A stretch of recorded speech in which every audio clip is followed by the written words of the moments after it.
به شهر دوشنبه پایتخت تاجیکستان خوش اومدید. پشت سرمون مجسمه شاه اسماعیل سامانی رو می‌بینیم که به عنوان بنیانگذار تاجیکستان شناخته میشه و بیاین با هم دیگه بریم داستانش رو بشنویم و با این شهر بسیار زیبا آشنا بشیم و ببینیم که پایتخت تنها کشور فارسی زبان آزاد چه شکلیه و مردم چجوری زندگی میکنن. خودمون همیشه کنجکاو بودیم اینو ببینیم و حالا می‌خوایم به شما هم نشون بدیم. اصلا باورم نمیشه که اومدیم عروسی تاجیکی. خیلی خوش شانس بودیم که تونستیم عروسی تاجیکی رو ببینیم.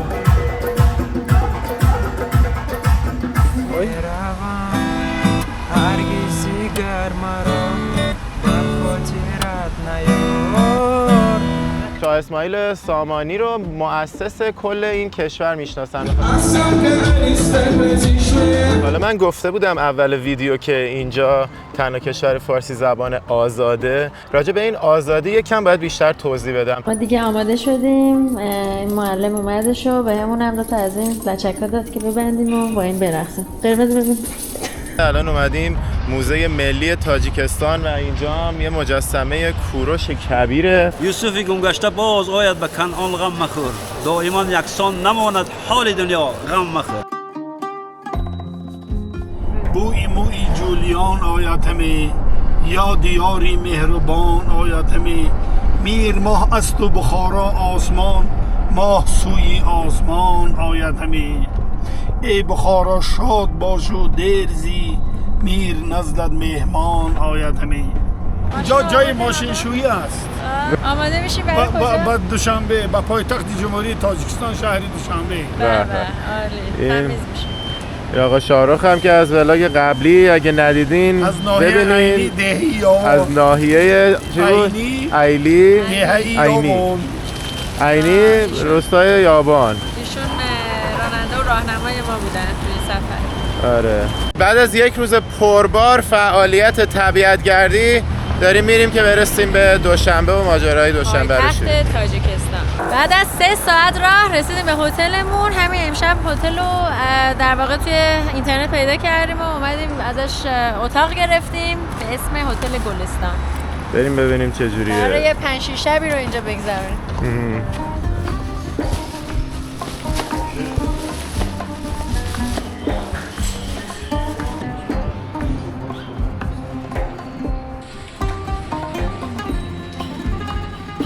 اینم قسمت رستوران هتلمونه که دوباره مثل همه هتل‌های دیگه صبحونه شاملشه.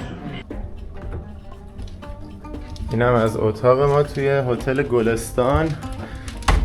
اینو یه سویت گرفتیم، این طرف بشه خوابید، این طرف بشه کار کرد. منم چون قراره این هفته کل هفته رو شبا کار کنم واسه همین خیلی خوبه که میتونم اینجا جلسه همو داشته باشم، صداشم اون طرف نره.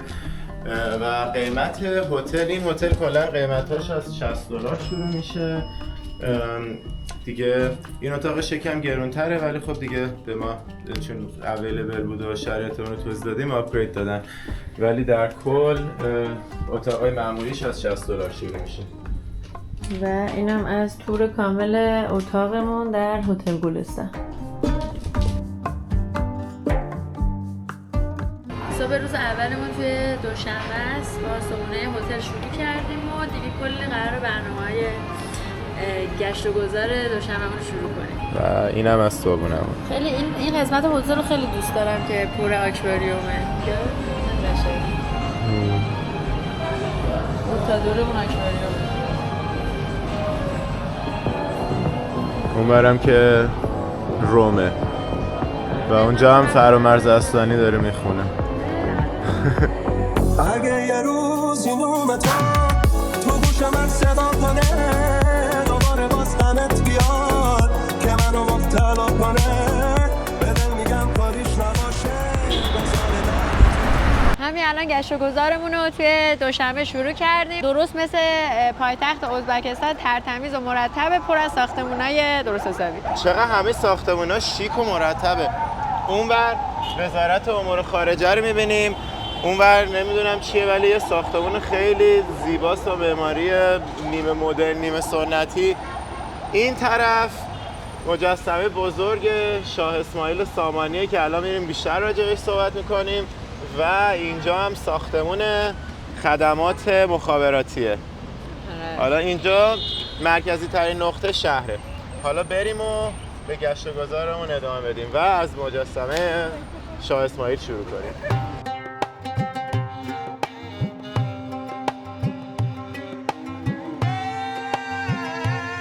نکنین یه دونه تاجنت دارن شبکه‌های مخابراتی ولی ترکسل هم استفاده میکنن. اوه چقدر گلگلیه.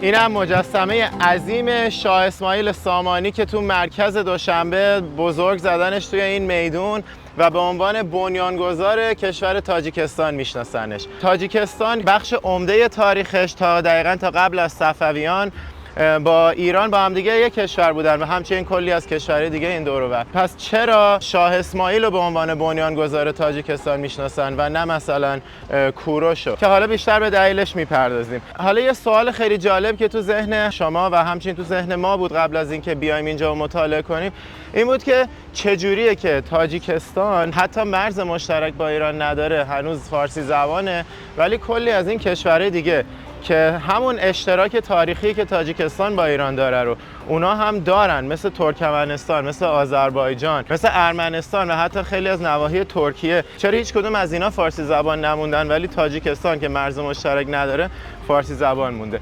دلیلش دقیقاً خلاصه میشه توی همین مجسمه‌ای که می‌بینیم و همچنین تو مجسمه‌های امیر تیمور که قبلا توی ازبکستان دیده بودیم. حالا قضیهش چیه؟ بعد از اینکه امپراتوری‌های پارسی مثل هخامنشیان و ساسانیان تموم میشن و اعراب میان کل این نواحی رو میگیرن من جمله ایران، تا قرنها کل این نواحی دست عربا بوده. بعد از کل این قرنها که قدرت از دست عربا در میاد و به فارسی زبانان برمیگرده، دقیقاً همین شاه اسماعیل بوده که میاد و سلسله سامانیان رو تأسیس میکنه و فرهنگ و زبان فارسی رو احیا میکنه و به خاطر اینکه قلمروش توی این ناحیه بوده، در واقع توی بخارا پایتخت خودش رو تأسیس میکنه و مرکز حکومتش توی این ناحیه بوده که شامل تاجیکستان هم میشه، شاه اسماعیل سامانی رو مؤسس کل این کشور میشناسن به خاطر اینکه قلمروش اینجا بوده. حالا بریم با هم دیگه نقشه قلمرو سامانیان رو ببینیم و راجع به ادامه قضیه صحبت کنیم. اینجا نقشه قلمرو سامانیان رو میتونیم ببینیم و اگه دقت کنید کل تاجیکستان کنونی توشه، بخش عمده افغانستان کنونی و بخش زیادی از ازبکستان کنونی توشه و حدوداً بین نصف تا 2/3 ایران کنونی هم جزو این قلمروه. و اگه دقت کنید نقطه مرکزی این قلمرو ایران نیست، یعنی ما که مثلا میگیم ایران مرکز فارسی زبان است و هر چقدر فاصلت با ایران نزدیکتر احتمال فارسی زبان بودنت بیشتره، این تصور اشتباهیه، چون مرکز این قلمرو و حکومتی که اومد زبان فارسی رو احیا کرد در واقع وسطش رو نگاه کنید تو افغانستانه، نه توی ایران. و کل تاجیکستان کنونی رو شامل میشه. همونطور که گفتیم پایتختش سمرقند بوده. کلا سمرقند و بخارا تاریخشون به تاریخ تاجیکستان خیلی نزدیکتره تا به بقیه ازبکستان. تنها دلیلی که الان سمرقند و بخارا جزء تاجیکستان نیستن و جزء ازبکستانن اینه که روسیه اومد با توجه به سیاست‌های خودش مرزبندی‌ها رو طوری درست کرد که سمرقند و بخارا افتادن توی جمهوری ازبک شوروی و تاجیکستان هم برای خودش یه جمهوری تاجیک شوروی بود و این شد که بعد از جداییشون هم سمرقند و بخارا جزء ازبکستان شدن، وگرنه عملاً فرهنگ و تاریخشون به تاجیکستان خیلی نزدیک‌تره. خلاصه این سامانیان که الان دیدین با این قلمرو اومدن و فارسی رو احیا کردن و تمام شاعرایی که زبان فارسی رو احیا کردن مثل رودکی، مثل فردوسی، اینا اکثرا اوایل اینکه شعر فارسی باب شد همه توی اون نواحی بودن. یعنی حتی فردوسی خودش مال خراسانه، مال شرق ایرانه که بخش مرکزی تری از اون قلمرو است. رودکی هم که کلا مال این ناحیه بوده و حتی بعد از پایان دوره سامانیان و سلطه سلسله های ترک زبان بر کل این نواحی تا مدت‌ها اکثر شاعران فارسی زبان سمت همین نواحی بودن. مثلا عطار نیشابوری و عمر خیام جفتشون مال خراسان بودن، یا صنایع غزنوی اهل افغانستان بود. کلا هر چی نگاه میکنی توی این ناحیه از قلمروی اون موقع سامانیان فرهنگ و هنر فارسی ریشه‌هاش هی داشته محکمتر و محکمتر می‌شده و ادامه پیدا می‌کرده و به خاطر همینه که این ناحیه ریشه زبان فارسی توش خیلی قوی بوده و در حالی که حتی خیلی از قسمت‌های ایران کنونی زبان مادریشون فارسی نیست، توی تاجیکستان و سمرقند و بخارا زبان مادری فارسیه به خاطر این ریشه عمیقی از زبان فارسی که از همون موقع بوده و باقی مونده و حتی همونطور که تو ولاگای ازبکستان توضیح دادیم امیر تیمور و شاهرخ که پسرش بوده اونا هم خیلی در گسترش و محکم کردن ریشه‌های زبان فارسی موثر بودن که اونا هم باز توی همین نواحی حکومت می‌کردن. حالا سوال پیش میاد که اصلا پس چرا ایران و تاجیکستان دیگه با هم دیگه یک کشور نیستن؟ چی شد که جدا شدن؟ از کی شروع شد؟ در واقع جواب اینه که بعد از اینکه سلسله تیموریان فرو پاشید، این قسمت کل ایران و افغانستان و صفویان اومدن گرفتن و شیبانیان که رقیبشون بودن ناحیه ازبکستان و تاجیکستان کنونی رو گرفتن و این شد که دیگه واگرایی از همون موقع شروع شد. حالا شیبانیان هم میگن بخش عمده حکومتش فارسی زبان بوده و فارسی اینجا باقی میمونه. بعدها که روسیه اومد این نواحی رو گرفت، سعی کرد افغانستان رو هم بگیره که نتونست. طالبان به وجود اومد، مقاومت کرد. حالا وارد تاریخ افغانستان نمیشیم اینجا، انشالله باشه برای فرصت بهتر. این قسمت تاجیکستان و ازبکستان دیگه روسیه گرفت و اومد مرزبندی‌های خودش رو تحمیل کرد و بعد از جدایی روسیه سمرقند و بخارا شدن جزء ازبکستان و این قسمت کشوری که الان توش هستیم شد تاجیکستان. زبانشون هنوز فارسیه، لهجه خیلی شیرینی دارن ولی خط و رسمشون دیگه خط و رسم فارسی و عربی نیست و خط و رسم روسی رو استفاده میکنن.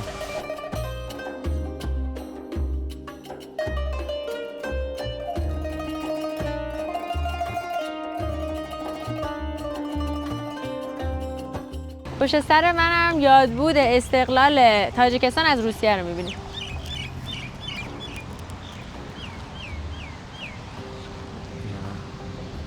پرچم عظیم تاجیکستان. حالا توی دوشنبه اومدیم با دوستان شیرازی ملاقات کنیم که همسفرهای مجازیمون بودن و با همون تماس گرفتن که همدیگر رو ببینیم. خیلی خوشبختیم از آشناییتون. خودتون رو معرفی کنیم. سلام، مجید هستم. خیلی خوشحالم که یه دوست شیرازی دیگر رو دارم میبینم، انگار تو شیرازم. خیلی خوشبختیم. شما بفرمایید. مریم هستم. خیلی خوش آمدید به شهر زیبای دوشنبه. تشکر. درمیانم خوشحالم که همراهیتون میکنم توی این سفر. امیدوارم که بهتون خوش بگذره اینجا. خیلی ممنون، مرسی از همراهیتون، مرسی از راهنماییاتون. همیشه میگیم که چقدر خوش میگذره آدم توی سفرها گروهی بشه، دست جمعی بشه که دیگه اصلا کیف میکنیم که الان شما اینجا هستین و قراره با هم همسفر بشیم. به قول معروف. مرسی. خب حالا اینجا کتابخونه ملی تاجیکستانه که یکی از جاهای خیلی مهمشه که باید بریم ببینیم.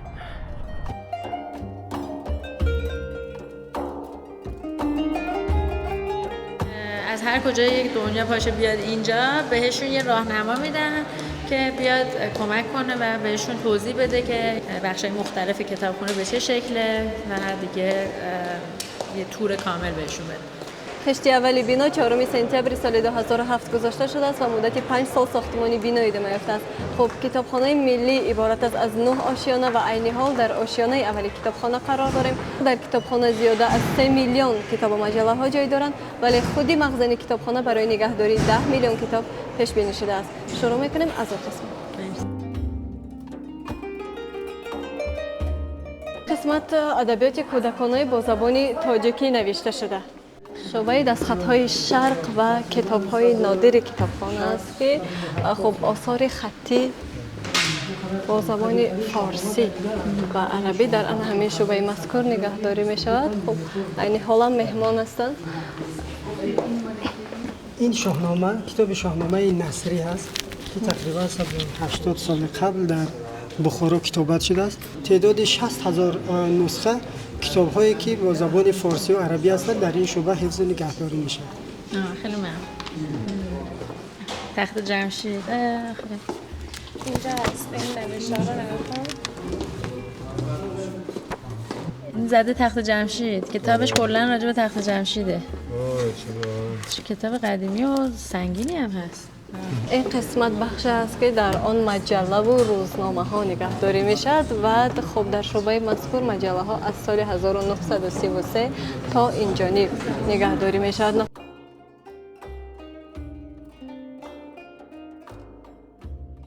خب این قسمت شعبه ادبیات خارجی کتابخانه ملی است که در طبقه 4 جای دارد و در شعبه مذکور زیاده از 90,000 کتاب با 42 زبان دنیا است. خب یعنی که کتاب ها با زبان های انگلیسی، آلمانی، کوریایی، چینی، فرانسوی و دیگر زبان ها در شعبه مذکور نگهداری می شود.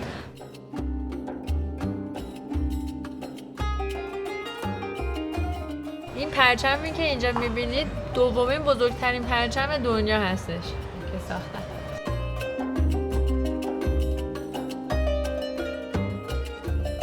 الان اومدیم دانشگاه ملی تاجیکستان که جو دانشگاهی این کشور رو هم ببینیم. اینجا رو بهش میگن جزیره، دانشگاه ملی بزرگترین دانشگاهشونه و دلیلی که بهش میگن جزیره اینه که این رودخونه بغلشه و یه جورایی محاصره شده با رودخونه و یه دریاچه کوچولو که دارن. خیلی برامون جالب بود که بیایم اینجا و کلا فضای دانشجویی و جوش رو هم ببینیم و با ایران مقایسه کنیم.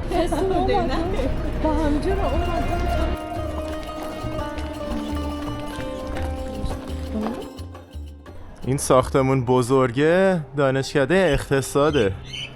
دانشکده اقتصادشون عظیمه. اومدم غذاخوری دانشگاه رو هم بهتون نشون بدم. اینجا نوشته آشخانه. بریم ببینیم چیا دارن.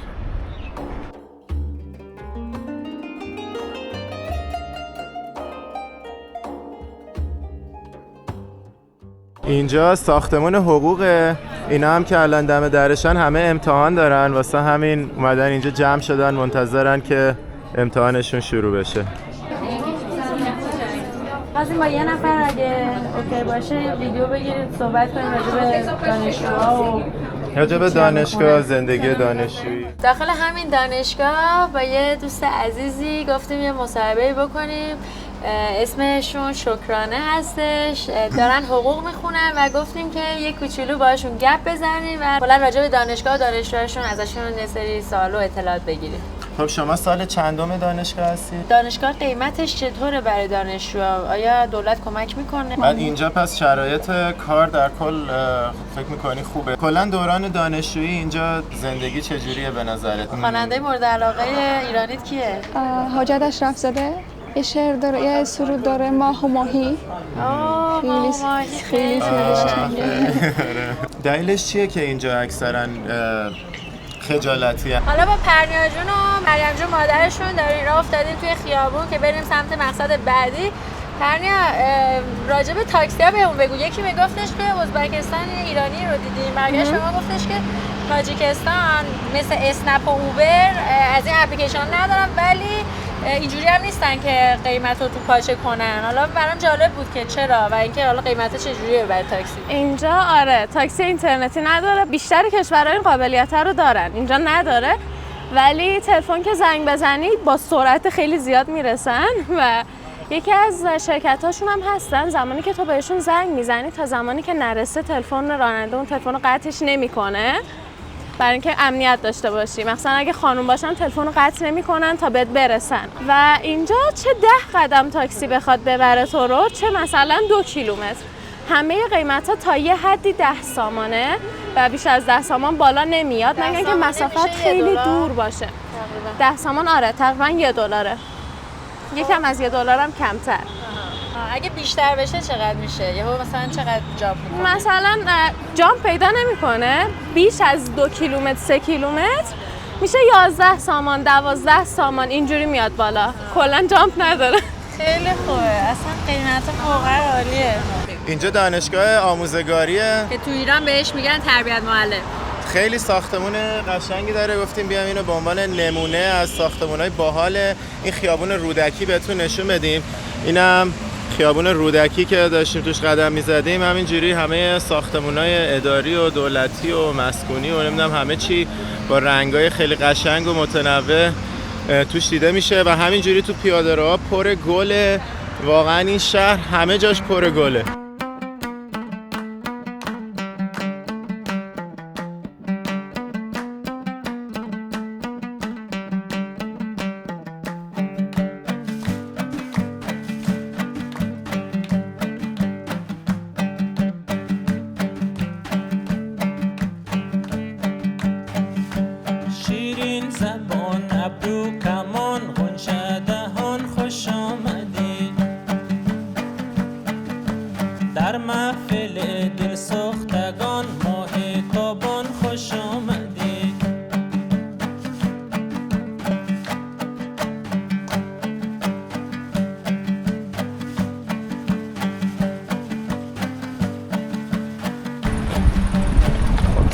سوار تاکسی میشیم بریم بازار، بهش میگن مهرگان.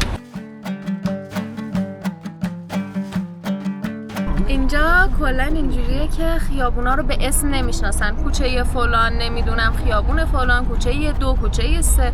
فری اینجوری اصلا اینجوری نیست و تاکسیا و مردم داما رو میشناسن. دام چیه؟ ساختمونا رو بهشون میگن دام، مثل مجتمع ایران یا آپارتمانا و ساختمونا. و اینجا همه ساختمونا رو میشناسن به اسمشون. دام ترک، دام خانه منه، دام زرین، همه به دام اسمای دام ها.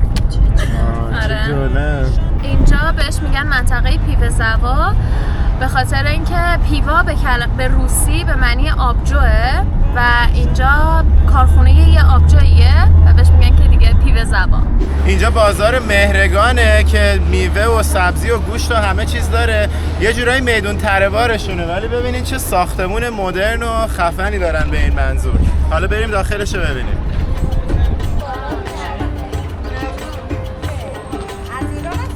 از ایران هستیم.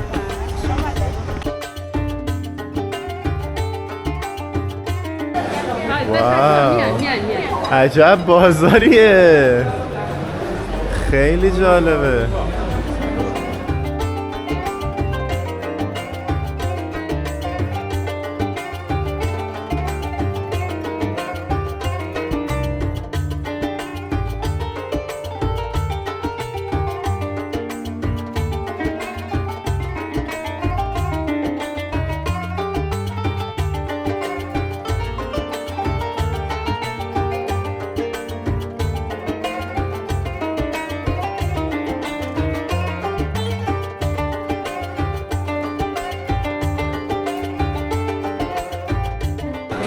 ببینید اینجا چقدر جالبه. این قسمت گوشتای خوکه کامل، گوشتای خوک و ایناست. یهو اینور گوشتای حلاله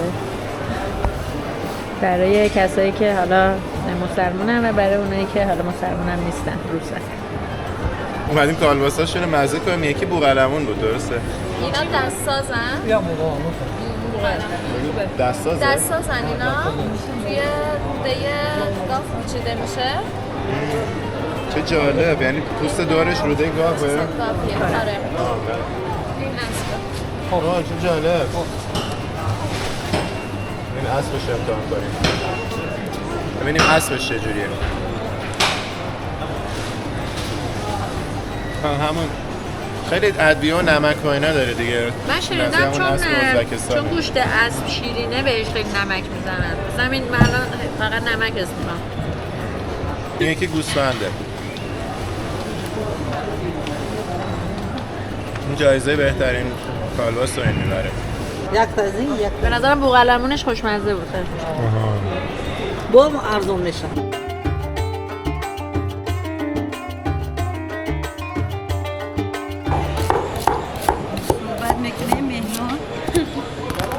آشی پلاوی تاجیکی ما برای مهمونامون، مهمون دوست مثلا مهمون میبیاد توی در معرکه در جشن ده آشی پلاوی تاجیکی میکنیم.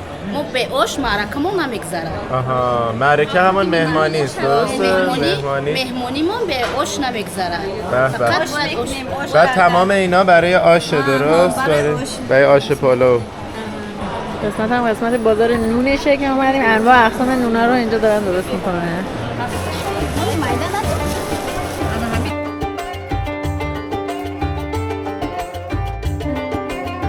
به اینا میگن کلب. اینا هم نوناییه که کلا میخورن، نون آمیانه شونه.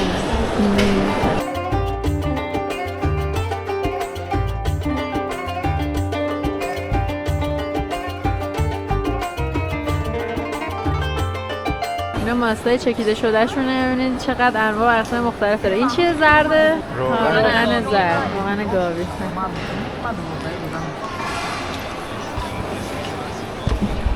سالاداشونه. خیلی هیجان انگیزه. میشه بچشین؟ تشکر. تشکر.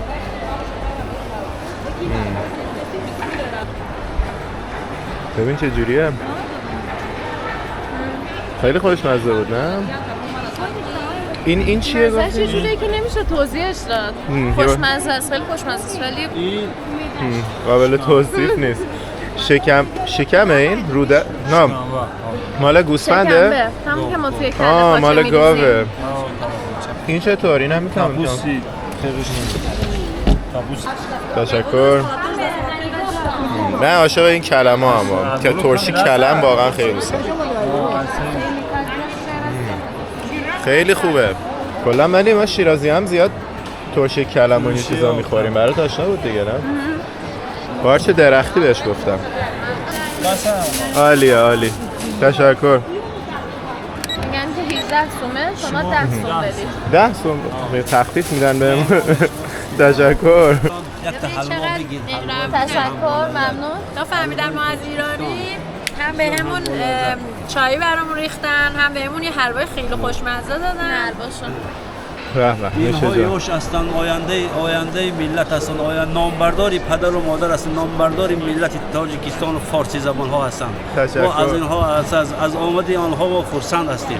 تشکر. خیلی هم قشنگ، خیلی هم بزیر، خیلی هم زیبا. شما را من مهمانداری کنم این از مردی مقدمه میگویند به زبان تاجیکی. مقدمه پس مقدمه این در اینترنت بسیار نوشته شده است درباره این با کلید شده می شود. دل زنها کلید دارد، این چهارمغز هم کلید دارد.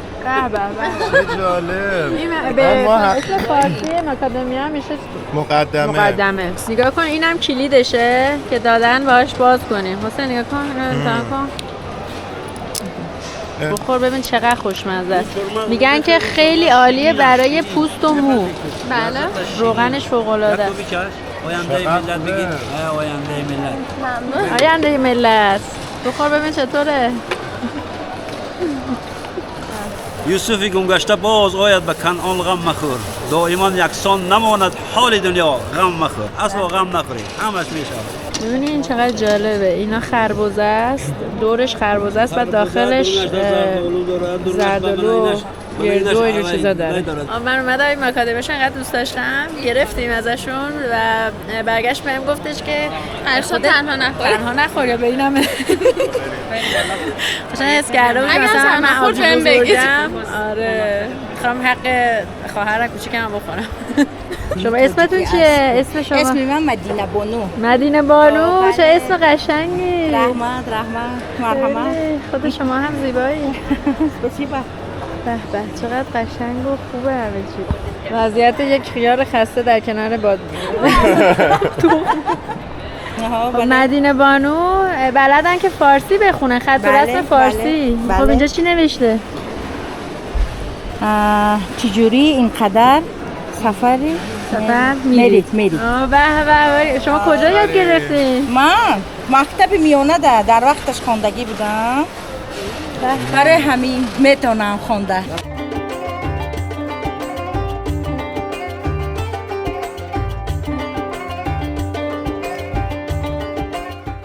اینجا کلی غرفه‌های غذاخوری هست، درست بیرون بازار غرفه‌های غذا فروشیه. ماهی هم زیاد داره اینجا. آها چه قیمت ها رو 6 تا 8 سامانی.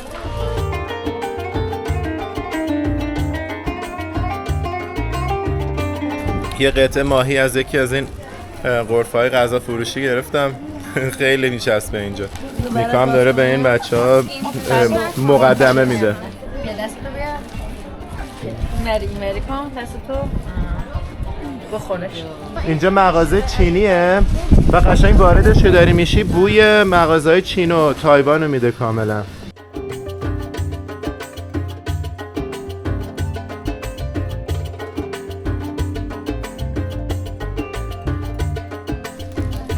پاچه‌های درسته گاو، انواع چایی.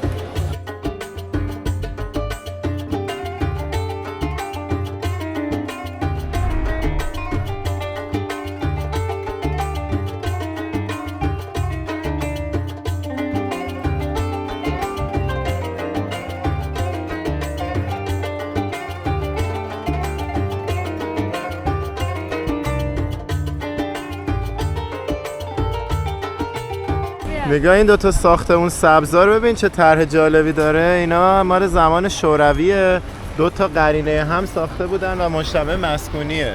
خب حالا پرنیا کجا آوردیمون؟ نمیدونم. بگو دیگه. اینجا یه رستوران پامیریه. پامیر یکی از قومیت‌های تاجیکه، یعنی یکی از قومیت‌های تاجیکستانه که غذاهای تاجیکی داره، غذای اصیلشون که حالا منو رو نشونتون میدیم دیگه. مرسی. اینجا رو به پیشنهاد پرنیا جون اومدیم. سلام با مردم ایران. خیلی ممنون. سلام. اسم شما چیه؟ فیردوس. فیردوس. بسیار عالی. اهل دوشنبه هستین؟ همینجا زاده شدی؟ زاده همینجا نکی کار و فعالیت یاوان دارم. یاوان؟ سیمنت زاود. یاوان سمت جنوب. جنوبه.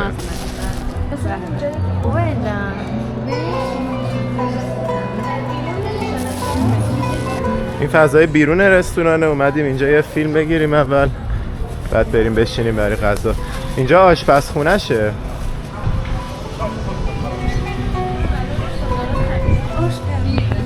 به به. این آشه درسته؟ آش تاجیکی. آش تاجیکی. سلام علیکم. این گوسفندی. چیا داره توش؟ گوسفند برشکه. گوشت دارد، برنج دارد، 2 نماد سبزی دارد. سبزی همون هویجه. سبزی همون هویجه؟ نه به جالب. آش گاوه این یکی. پس هم گاو داره هم گوسفند. بسیاره. هنوز میتونیم سفارش بدیم نه؟ تخم بلدرچین میذارن کنار غذا؟ چه جالب. توی این ظرف بزرگه هم از همین آشا درست میکنن. کی میشه دید؟ 3 تن تیار میکنن. 3 تن؟ 3 تن آش تو این درست میکنن. آش البته همون پلو دیگه. کی از این آشا درست میکنین تو؟ روزی که ما امیزدن اکتریت شکو امون روز آش تیار کردن برای مردم. آها. روز افتتاحیه‌شون برای اولین بار داخل این آش درست کردن. آها. به مردم هدیه دادن. چه جالب. پس اینو به عنوان یادگاری نگه داشتن. هر روز استفاده نمی‌کنن. 3 تن آش. اینم یکی دیگه از سالناشونه.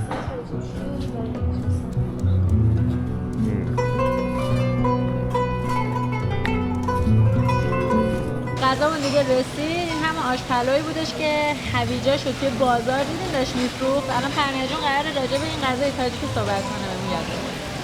تاجیکا کلا به برنج میگن آش پلو و حالا نوعای مختلفی هم داره. خیلی چربه، کلا غذا خیلی چربیه ولی چربیش توی ذوق نمیزنه. داخل غذاشون بیشتر از روغن پنبه استفاده میکنن و داخلش یه سری سبزیه. حالا سبزی اون چیزی که ما میگیم نیست، هویجه و به هویج میگن سبزی. اونجایی که توی بازار نشونتون دادیم داشتن خرد میکردن هویجا رو، برای این غذا خوردش میکنن. بعضی وقتا نخود داخلش میریزن. بعد اینام دورچینشه. دورچینش چکه میذارن، یه مدل ماسته بهش میگن چکه. یعنی ماست حالت شبیه ماست چکیده. آره. اون طعم خوش‌تره. یکم خوش‌تره. آره. بخوریم ببینیم چه مزه‌ایه. خب حالا حسین باید میرفت سر کار بکنه. ساعت 5 رفتش هتل و من و پرنیا اومدیم UFC که پرنیا اینجا کلاس رقص میره، رقص عربی. کلا کلاس مختلفی هم داره اینجا.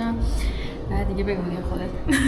اینجا اصلی ترین کاری که انجام میده برای کیک بوکسینگ و بوکس UFC که دیگه معروفه برای این موضوع و خیلی از کسایی که اینجا کار میکنن، تمرین میکنن، مسابقه دادن و برنده‌های کشوری هستن. با کشورهای دیگه UFC های شعبه‌های دیگه مسابقه دادن.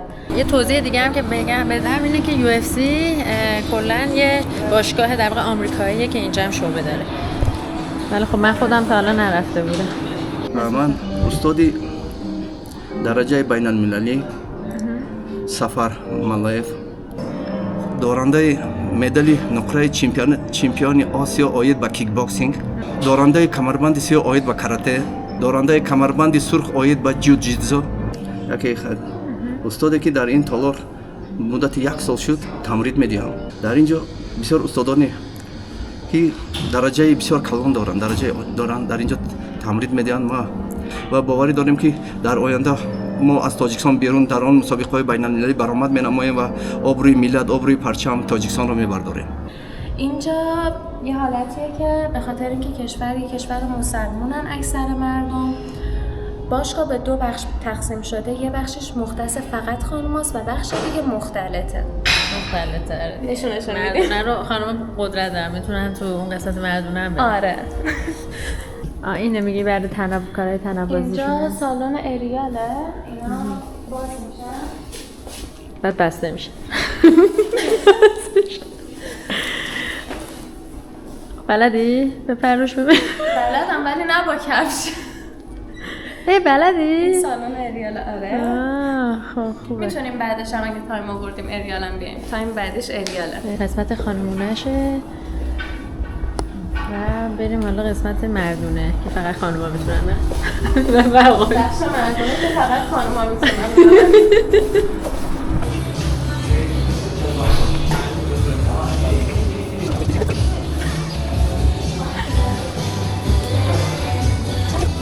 چه خوبه، این قسمتش قشنگ بزرگه.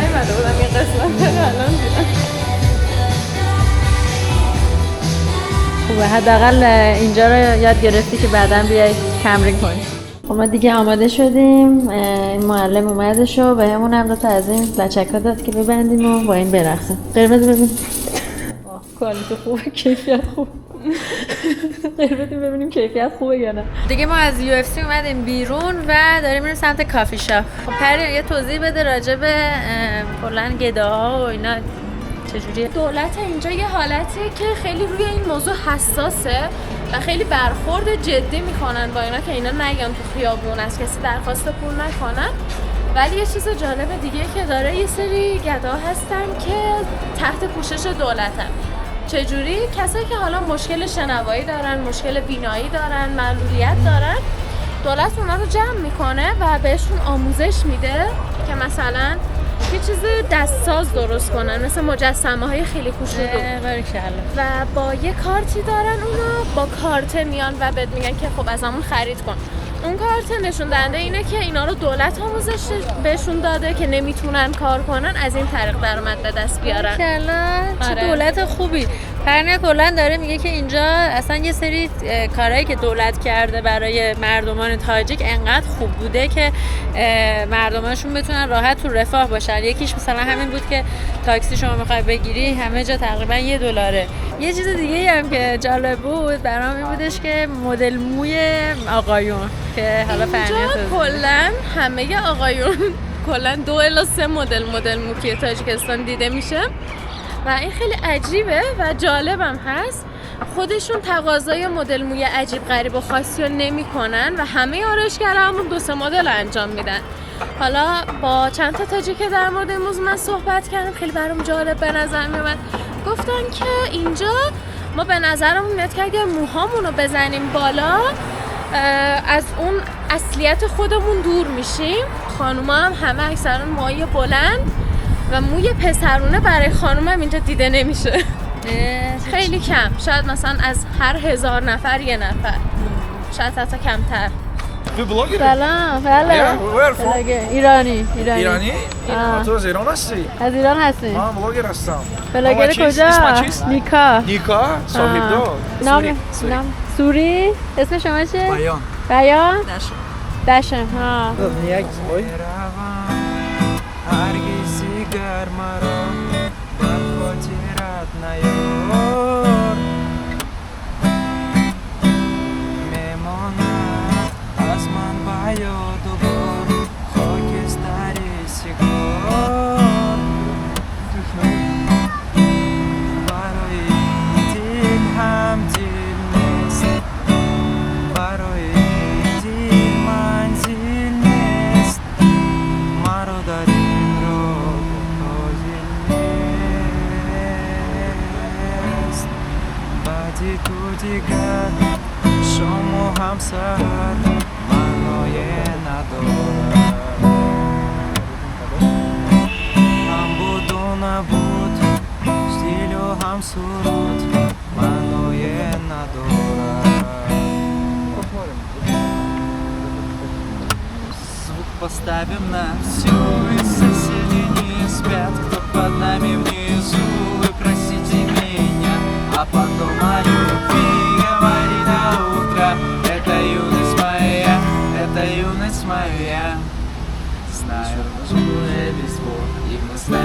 повтор. Ревет мотор, пускать вперед. Смотри, уже отдыхает народ. Ты прибавляйся, слышь окно. Снова все весело добро. Пара друзей, также подруг. Сердце мечту, две белые косички полетают наверх. Я тебя целую, биту в ответ. Подходи ко мне, только не закрывай дверь. Я хочу побыть с тобой наедине, за стеной биты поскремень. Мы снова не спим, пока весь город спит. Я знаю одно, наше время летит. Ты просто обещай и не грусти. Улыбнись, никогда не забывай. И еще почаще снись. Буду новой встречи ждать и скучать за блеском глаз. Будет все, ну а пока давай как последний раз поставим на всю. И все сиденья спят, кто под нами внизу. Вы простите меня, а потом о любви говори до утра. Это юность моя, это юность моя.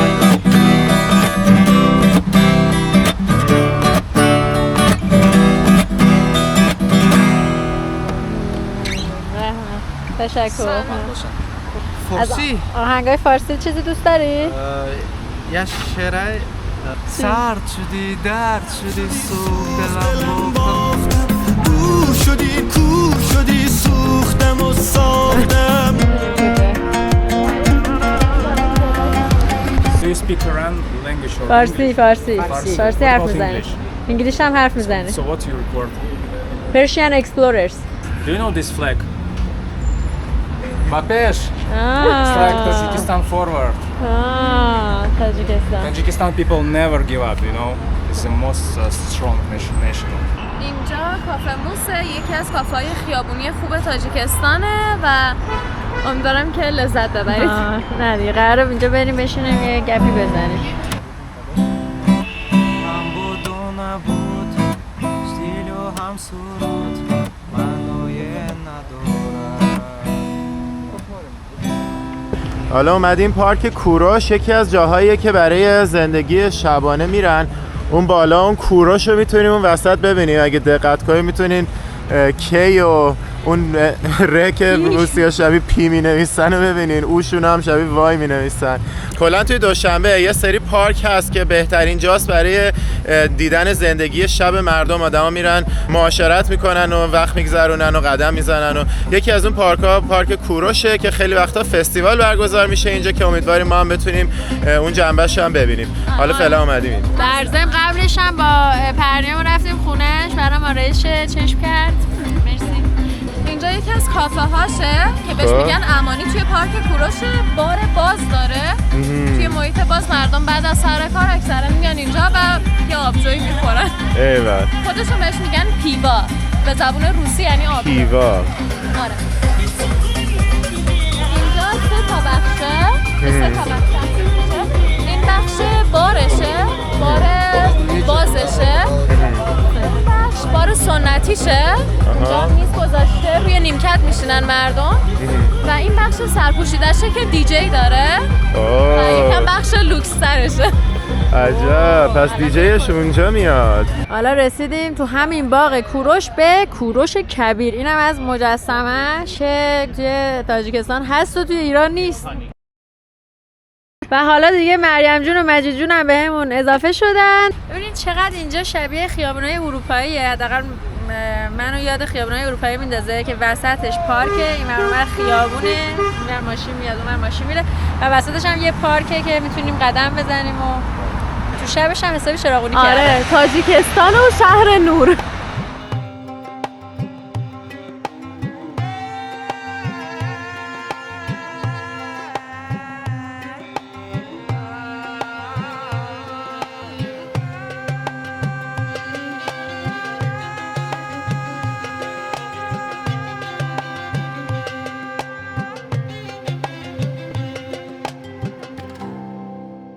بعد از ظهر روز دوممونه توی دوشنبه. امروز دیگه تا بعد از ظهر تو هتل کار کردم. گفتم که بهتره این دفعه صبح کار کنم که شب بتونیم بیرون بمونیم با دوستامون و دیگه از اون روالی که قرار بود باشه که شبا کار کنم یه ذره خارج شدیم و الان خیلی خوشحالم. الان اومدیم کاخ نوروز و منتظریم که دوستای خوبمون هم از راه برسن، بریم داخل این کاخ که پشت سر من رو بهتون نشون بدیم. این پرچم‌ها رو هم یه توضیح بدم راجع بهش. این پرچم تاجیکستان که می‌بینید اینکه رنگش دقیقاً مثل رنگ پرچم ایرانه ولی برعکس اتفاقی نیست. اینا دقیقاً بعد از اینکه از شوروی استقلال میگیرن میان رنگای پان ایرانی رو انتخاب میکنن، فقط جای سبز و قرمزش رو برعکس میکنن که فرق کنه با پرچم ایران.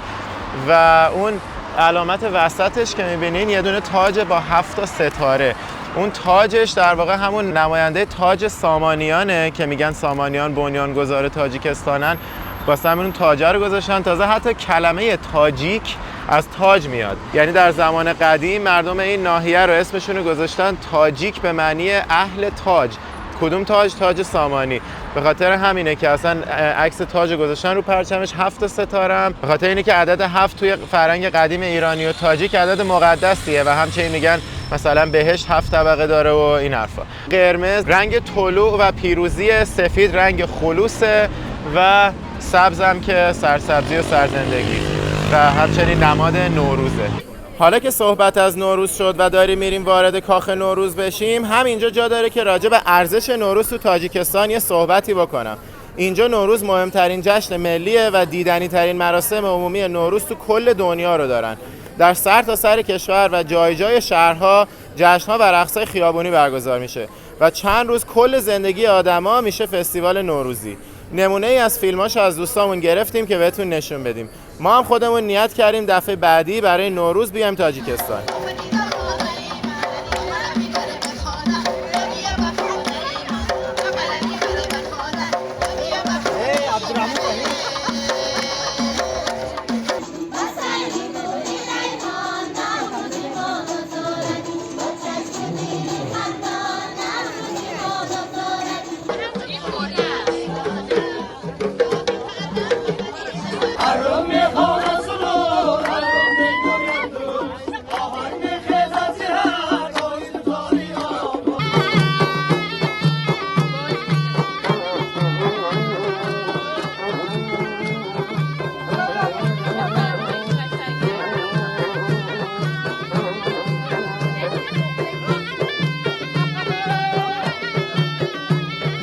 یه غذای ماهیچه سرعتی سفارش دادیم که قبل از اینکه بریم کاخگردی بخوریمش، آبگوشت و ماهیچه، چون که امروز از صبح هیچی نخوریم، حتی صبحونه هتل هم یادمون رفت بریم بخوریم. خلاصه الان توی همین کاخ نوروز نشستیم، تو حیاطشه اینجا و خواستم یه سری توضیحات تو همین حیاط بهتون بدم راجع به قوانین جالب تاجیکستان.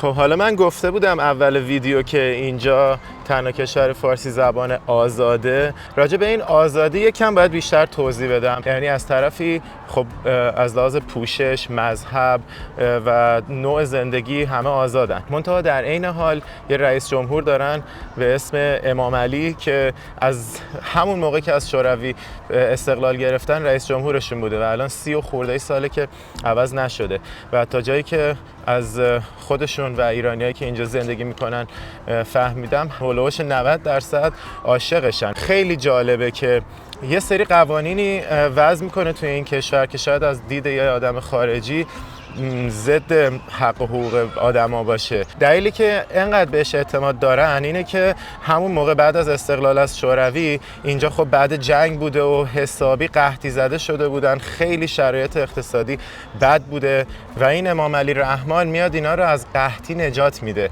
و شرایط اقتصادیشون رو خوب میکنه، مردم رو به یه شرایطی میرسونه که همه معیشت مناسبی دارن و در نتیجه همه عاشقشن و حسابی بهش اعتماد دارن. به خاطر همینه که وقتی قانون میذاره هرچند که دیکتاتوری باشه مردم بهش اعتماد میکنن و میگن مصلحتمونه. مثلا میگن که اینجا قبلا عروسی که میگرفتن چندین شبانه روز عروسی بوده، یک مرتبه میاد میگه که چه خبره، چرا اینقدر ریخت و پاش میکنین، یه سریاتون نون شب ندارین، بعد اومدین وام میگیرین که بیاین عروسی 3 شبانه روزه بگیرین، دیگه باید کامل جمعش کنین و عروسی حد اکثر 3 ساعت میتونه باشه و تا این قانون رو وضع میکنه تمام دیگه هیچ کس نه اعتراضی میکنه نه هیچی. مثلا قانون گذاشته که توی مدرسه کلاس رقص اجباریه و کلا رقص رو یه چیز خیلی عادی کرده توی فرهنگشون. حتی مسلمانای خیلی شدید، مسلمانای خیلی مذهبی هم اینجا با رقص مشکلی ندارن، چون که رئیس جمهور اینو جا انداخته توی فرهنگشون. کلاس رقص از بچگی میرن و کلا رقص و از بچگی یاد میگیرن، حتی مذهبیاشون هم میرن خیلی راحت میرقصن. خود رئیس جمهور توی تلویزیون ملی رفته رقصیده و مردم رو دعوت به رقص کرده و کلا فضا رو طوری ساخته که مردم با رقص اصلا نسبت به رقص هیچ ذهنیت بدی ندارن. یه مثال دیگه این که توی شغلای دولتی خانوما اجازه ندارن حجاب به سر بذارن، ولی با این حال حتی مسلموناش هم میرن شغلای دولتی میگیرن، میرن سر کار که اصلا حجاب ندارن، وقتی میرن خونه یا میرن از سر کار میرن تو خیابون دوباره حجابو میذارن به سر و اینا هم باز اعتماد میکنن و میگن خب دیگه رئیس جمهور گفته میریم انجام میدیم. حالا این مثلا حتی از نظر خود من ضد حقوق انسانه، ولی خیلی جالبه که اینجا به خاطر نکات مثبتی که این رئیس جمهور داشته، به خاطر اینکه از قحطی نجاتشون داده و به خاطر اینکه همیشه مسیر کشور رو به سمت مثبت پیش برده، اینجور چیزاشو هم ازش پیروی میکنن و اعتراض نمیکنن. و واقعا من به این نتیجه رسیدم که توی هر کشوری که تا حالا ما سفر کردیم که دیکتاتوری بوده و مردمش همچنان خوشحال و راضی بودن، تمام این موارد کسایی بودن که واقعا طرف معیشت مردم براش اولویت بوده. یعنی درسته که یه سری قوانین عجیب غریب وضع کرده، ولی در نهایت وقتی نگاه می‌کنی همیشه معیشت مردم اولویت بوده، بعد چیزای دیگه. اینجور موارده که واقعا آدم‌ها تبعیت میکنن و اعتماد میکنن. اعتماد به دولت از همه چیز مهمتر از نظر من. خیلی چیزای جالب دیگه هم راجبش هست که در ادامه بیشتر راجبش صحبت میکنیم و شرح میدیم. سلام حال شما خوب هستین؟ میگفتین منم شیک کنم؟ سلام خوب هستین؟ قربونتون. سلام چطوری؟ اینجا بهش میگن کاخ نوروز. 4 هکتار است. 4000 نفر داخلش کار کردن. 4000 تا صنعتگر تاجیک داخل این کار کردن و خیلی زیبا هست داخلش. حدود 5 سال طول کشیده اینو درست کردن. تا سال 2004 5 سال طول کشیده اینو اوکی کردن. حالا میان نشونمون میدن، میریم داخل برامون توضیح میدن کامل. این بچه‌ای هم که اینجا وایسادن با لباسای خوشگلشون اومدن اینجا عکسای فارغ التحصیلیشون رو بگیرن. حالا یکی دو نکته جالب دیگه راجع به قوانین اینجا رو پرنیان میخواد بهمون بگه. یکی از چیزای خیلی جالبی که دارن، پرزیدنتشون اجازه نمیده که دانش آموزان و نوجوانان تا قبل از اینکه سن 18 سالگیشون تموم بشه دینی رو انتخاب کنن واسه خودشون. یعنی تا سن 18 سالگی کاملا آزادن که آزاد زندگی کنن و 18 سالگی به بعد زمانی که کاملا به اون یه تفکر کامل رسیدن میتونن خودشون انتخاب کنن و چیزی نیست که همه باید پیرو یک دین باشن داخل این کشور. و توی مدرسه هیچ دینی تدریس نمیشه؟ نه، تا سن 18 سالگی هیچ دینی اینجا تدریس نمیشه و 11 پایه بیشتر ندارن. کاخ نوروز یه شاهکار معماری و هنریه که به دستور رئیس جمهورشون ساخته شد و فقط به دست خود تاجیکان و سال 2014 افتتاح شد. کاربردش برگزاری مراسم دولتی بین المللیه، ولی علاوه بر اون هدفش این بوده که هنر و فرهنگ تاجیک رو به صورت برازنده به نمایش بذاره. یه راهنما بهمون دادن که قسمت‌های مختلف این کاخ رو بهمون نشون بده که حالا میریم با هم ببینیم. در دوام این ساختمان فقط هنرمندان محلی کار کردند. این ایده پرزیدنت ما بود. همچون این نقش و نگارها از تاریخ قدیممون، از تخت جمشید، از زردشت معنی نقش و نگارها هست. عمر خیام، شاهنامه فردوسی، گلستان سعدی شیرازی. این از نمودوی سنگ چیندگی. این رنگ نیست، این سنگ. سمی پرشیس استون.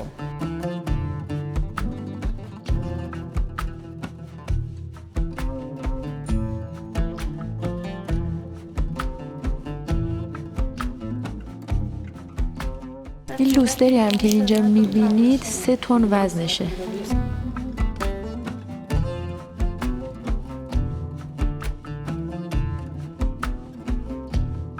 زرندود برای مجلس‌های بزرگ، کلون. ما کلون میگیم. ارتفاع 38 متر. لوسترا 6 تن و 700 کیلو. 6 تن و 700 کیلو. این بلوری کریستال. این سالن هر چند وقت یه بار استفاده میشه. این سال 21 بود آخران. این بسیار نه.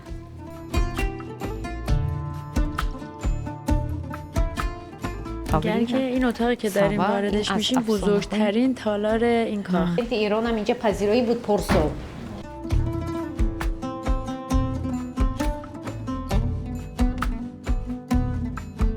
خطی میخچوب کردگی. اینا بدون میخ زدن. چوب، میخچوب، قلفش هم، کلیتش هم است. داخلش میخ نیست، چسب هست و قفل. این بخشی که الان داریم بالا میریم اینجا جای موزیسین هست. اندی میخوند که گل دونه دختر یک دونه دختر. اینا جای مهمان هستن و اون قسمت جدا شده برای پرزیدنت، برای مهمونیایی خاص.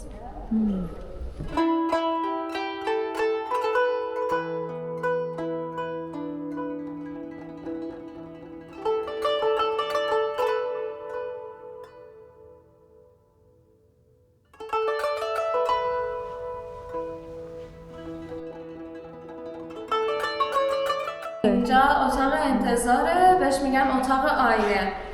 اینا کشورهایی هستن که بنیانگذار شانگهای بودن و الان ایران و پاکستان هم واردش شدن. اینجا منتظر چی موندن؟ سالن انتظار چی بوده؟ سالن انتظار برای ورود به سالن بعدی که ما الان از اون گذشتیم. چه سقف خوشگلی هم داره. اولین سقف رنگیه که میبینم با مزاج، خیلی رنگه. اینا نقاشی هن. الان توی قسمت پشتی کاخ نوروز قرار داریم. اینجا یه دریاچه هست که مصنوعیه، به صورت طبیعی نیستش و این ستون هم از تخت جمشید الهام گرفته.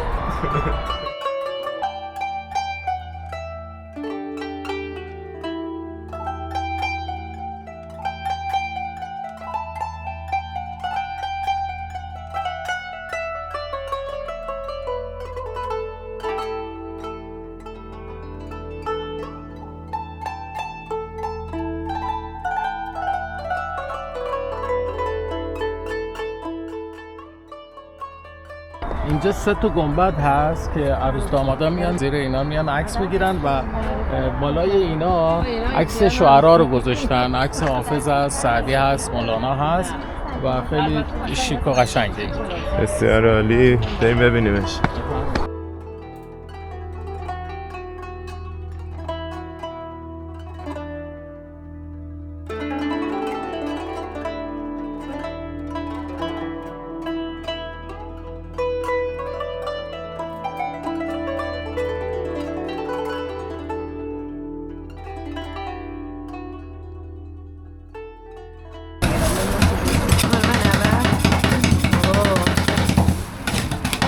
خب ما اومدیم اینقدر اینجا هوس انگیز بود بستنیاش، از این بستنی رولیا داشت. بعد یهو من اینو دیدم، عاشق نوتلا موزشو گرفتم 20 تومنه. این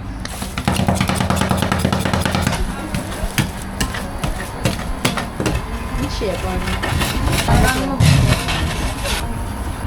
به اینم از بستنی ما. اونو دارم. ما زغال سنگه دیگه نه؟ اکه جان زغال سنگه یا زغال چوبه؟ سنگ. خوبه بچه‌ها، دوست دارین بستنیتون رو؟ موضوع نوتلا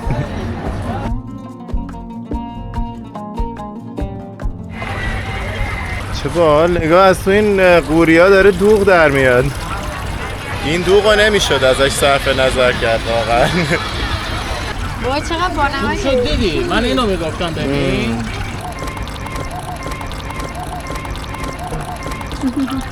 اینجا توی ازبکستان ما یه دونه این شکلی خوردیم دوغ که توش خیار، تیکه‌های خیار داشت و سیب. خیلی ممنون، تشکر.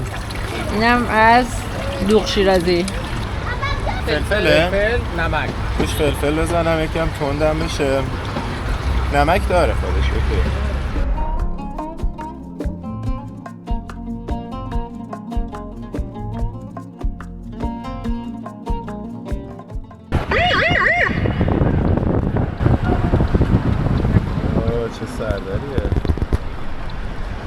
همین الان رسیدیم به باغ استقلال و اینجا یکی از ورودیاشه. این پارک کلی ورودی‌های مختلف داره، هر کدومش یه سردر خیلی خوشگل و جذابه. وسطش هم یه دونه برج قشنگه بهش میگن برج استقلال. و حالا یه نکته جالب راجع به پارک‌های اینجا که هست اینه که اگه دقت کرده باشین کلا خیلی پارک‌های باحالی داره اینجا. یکیش این پارک استقلال، یکیش پارک کوروش بود، نمیدونم پارک فردوسی، باغ فردوسی دارن. همینجوری کلی باغ و پارک ها اینا دارن. این شهر 4 تا ناحیه اصلی داره و هر کدوم از ناحیه‌های اصلی از این باغ‌های جالب و متفاوت داره که هر کدوم از این باغ‌ها رو یکی از دخترای رئیس جمهور مسئولیت مدیریت طراحی ساختش رو به عهده گرفته و این هم یکیشه. البته این برج وسط خود باغ استقلال و رئیس جمهور دستور ساختش داده و اون تاجی که بالاشه علامت خود تاجیکستانه که قبلا راجبش صحبت کردیم، تو پرچمشون هم هست، تاج سامانیه بالای این برج.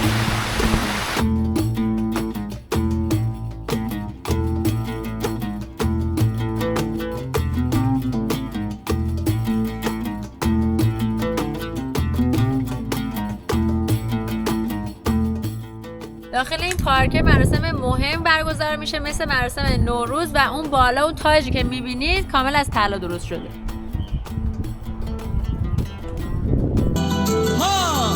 ما شدیم از هم جدا، رفتی از من اما تا کجا.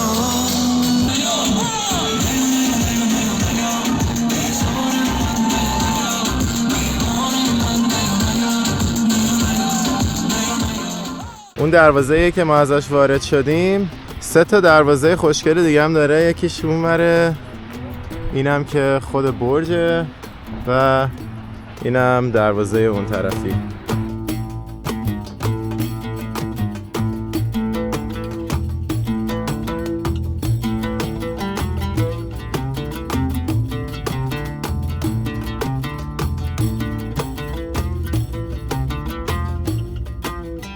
الان داریم از کنار خونه رئیس جمهور رد میشیم.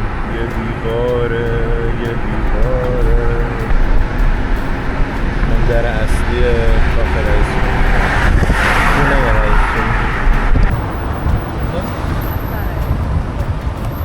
حالا رسیدیم به باغ ارم یا باغ بوتانیک، یکی دیگه از باغای بسیار باشکوه شهر دوشنبه.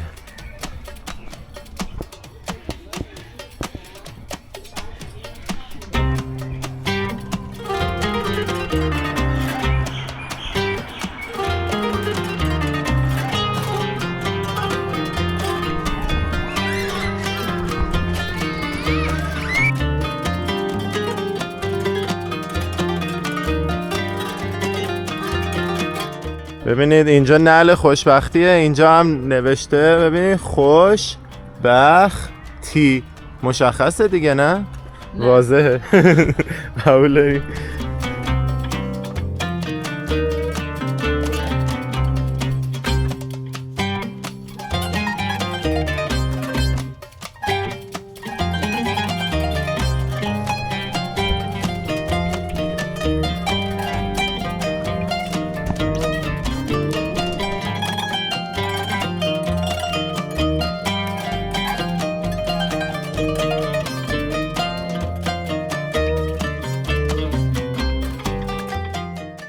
اینجا هم 2 تا آلاچیقه که یکیش چوبیه یکیش حالت گچی داره و برای برنامه هاشون استفاده میشه. خیلی خوشگل. آره. تشکر. توی همین پارک 2 تا غذای محلی تاجیکی سفارش دادیم، قورتاب و مانتی، که میخوایم امتحان بکنیم و ببینیم توی چه مزه‌ایه. دوستامون میگفتن که اینا خیلی غذاهای خوشمزه محلی تاجیکیه و شبیه سالاد شیرازی بود، زیرش یه چیز دیگه است. از نونای فطیر استفاده شده. نونای فطیر نون هست با روغن، روغنش روغن پنبه هست و این گیاهیه. خیلی خوشمزه است، خیلی خوبه. این سالاد شیرازی رو ریخته باشیم روی کشک بادمجون. امروز 2 سری سالاد شیرازی اینا بهش توهین کردن. یه دور ریختنش رو دور، یه دور هم ریختنش رو نون. چی؟ خوش بادمجون؟ نه گفتم انگار روی کشک بادمجون ریخته باشه. حالا بذار اینو امتحان بکنیم. خب من یه دونه برمی‌دارم، شبیه دامپلینگ‌های چینیاست. خب اینم وسطش گوشت هست، گوشت و پیاز و حالا ادویه که اینجا بیشتر زیره میزنن، یه خمیر رو پهن میکنن، اینو میزنن وسطش میپیچن و بعد بخارپز میشه. این سرخ شده نیست. آره خیلی خوبه.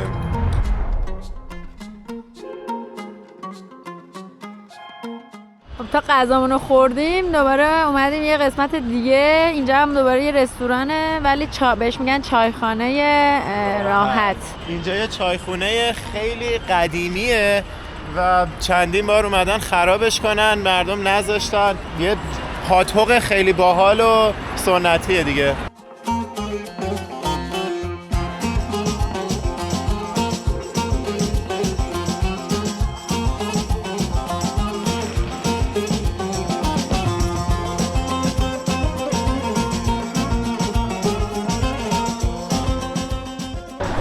این هم یه دونه سالن خیلی قدیمیه توی همین چایخونه راحت. یه سالن اضافه هم داره، این طرف باره. سقفای این ساختمون خیلی خوش رنگه، خیلی قشنگه، ولی چون وسط هفته اومدیم اینجا خیلی خلوته الان. یکی از چیزایی که خیلی توی معماریای توی دوشنبه میشه ببینیم سقفای رنگیه که از رنگای خیلی شاد و روشن هم استفاده کردن. همینجا تو همین چایخونه قدیمی نشستیم و با 2 نفر اینجا آشنا شدیم، میخوایم باهاشون گپ بزنیم و خودشونو الان اینجا معرفی میکنن. اسم شما چیه؟ فریدون. و شما؟ یونس. میخوایم با آقای یونس یکم بشینیم گپ بزنیم کلا راجع به زندگی جوونا توی دوشنبه و حالا مسائلی که جیف الوداع بیاد و راجع بهش صحبت کنیم. خب آقای یونس چند سالته تو؟ 27 سالمه. 27 سال. بعد چند سال دوشنبه زندگی می‌کنی؟ همیشه اینجا بودی؟ همیشه اینجا تولد شدم. همینجا متولد شدی. نظر راجع به زندگی تو دوشنبه چیه؟ اینجا معمولا تفریح جوونا چیه؟ مثلا بعد اینجا معمولا علاقه به پارتی کردن و مشروب خوردن و اینجور چیزا دارن. روابط آشنایی دختر و پسرا با هم چجوریه؟ حالا بارسلونا. تا حالا رفتی افغانستان؟ همه مردم فارزبون، نه تنها فارزبون، کسی که این ویدیو نگاه میکنه بدونید که تاجیکستان مردم خیلی مهمان نوازن. خیلی ممنونم ازت. تشکر. خیلی خوشحال شدم. فرصت شدیم. حالا اومدیم توی شهر نورانی دوشنبه در شب، داریم با بچه‌ها قدم میزنیم و گپ میزنیم. بریم این شهر رو توی شب هم ببینیم که خیلی نورپردازیاش واقعا زیبا و فوق‌العاده است. سلام. سلام. من حسین هستم. از ایران. چه اسم شما چیه؟ رفنیه. خیلی خوشوقتم. اهل دوشنبه هستین؟ اهل کلاب هستم لیکن در دوشنبه زندگی میکنم. آها. چند ساله؟ 21 ساله. 21 سال. 21 سال دوشنبه بود. نه خودم 21 سالم و 10 سالشی که در دوشنبه هستم. آره خیلی لباس قشنگی داری. این لباس ملی ماست. بله ملی تاجیکانه. بله بسیار عالی. از شناسایی خیلی خوشحالم. تشکر. خرسند شدم. خب نه تشکر.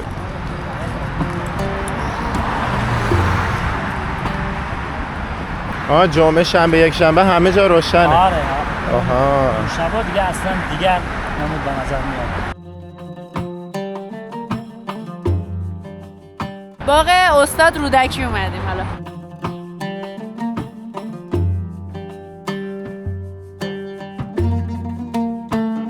دولت مبلغ جدا میکنه برای گلها. میلیون سامانی برای گلها خرج میکنن ماهانه. شاید هم زیاد باشه. دوشنبه اسم دیگهش ما میگیم شهر گلها. شهر گلها.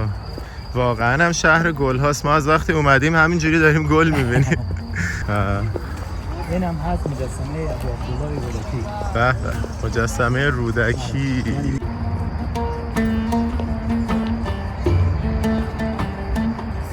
اینجا هم کتابخونه زیبای ملی رو داریم توی شب میبینیم این دفعه. و یونس جون یه نکته جالب راجع به برنامه آینده تاجیکستان می‌خواسته بگه. خب تاجیکستان تا سالهای 2028 و 2029 که یکی از دولت‌های پیشرفته‌ترین تو سمت توریسم سیاحی بگردد. تاجیکستان میگن حتما شباهت میدن به پاکستان، افغانستان، فکر میکنن اونجایی، اما تاجیکستان اصلا یک دولت دیگره، دولتی که یگانه، آزاد، صاحب استقلال و بیایید مرحمت به تاجیکستان. قراره که یکی از توریستی ترین کشورها بشه. ببینیم که تا سال 2028 چه اتفاقایی میفته.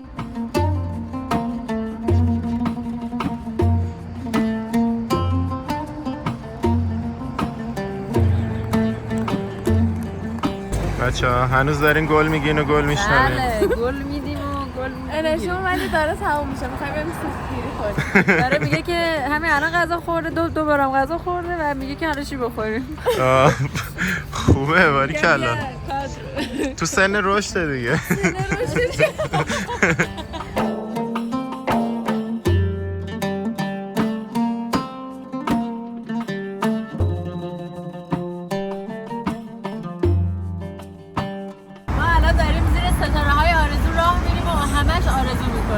یکی دیگه از اون نورپردازی‌های قشنگی که گفتم توی تاجیکستان کاملا پره و این وسط خیابونه این خیابون رودکیه.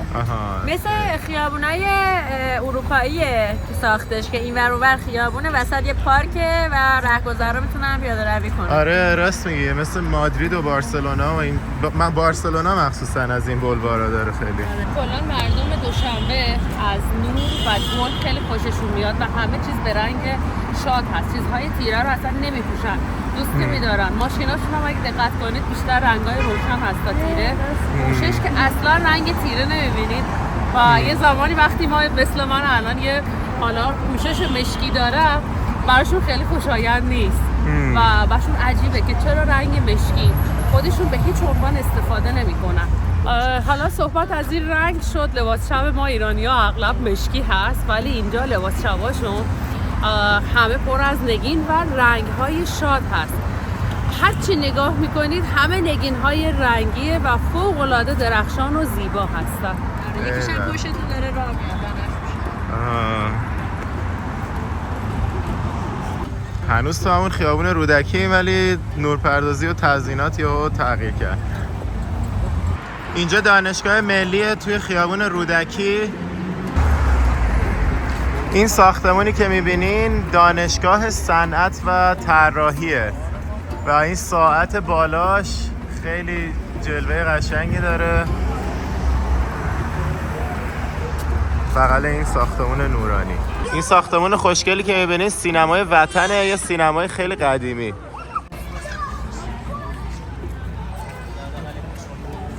حالا دوباره اومدیم کنار مجسمه اسماعیل سامانی که ماجرای دوشنبه رو ازش شروع کردیم. این دفعه توی شب و نورپردازی زیبا. دور تا دورش هم که گلارایی فوق‌العاده زیباست.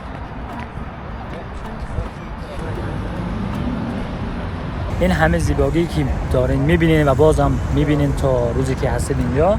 این همه یعنی اول میگیم که شکر بر خدا، بعدش هم تشکر به این جناب عالی محترم امام علی رحمان رئیس جمهور.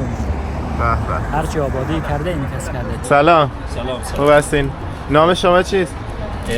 ایرج. آقا ایرج، اینا چیه اینجا؟ اینا سمبوسان، ایناش چیبورکه و ایش پیراشکی. این سمبوسه است. این سمبوسه است؟ این پیراشکیه؟ این پیراشکی. ایناش سسیسکا. این چی بود؟ این چیبورک. چیبورک چی داره؟ چیبورک گوشت. گوشت داره؟ آها بسیار عالی. اون همونجا دارین میپزین؟ بله اینجا. این سوسیس دورش نونه. آها. این داخلش گوشته، سمبوسه‌شون اونم داخلش گوشت. ما از این سمبوسه‌هاش گرفتیم که ببینیم چه طعمیه. تشکر. خرسند شدیم. بیا.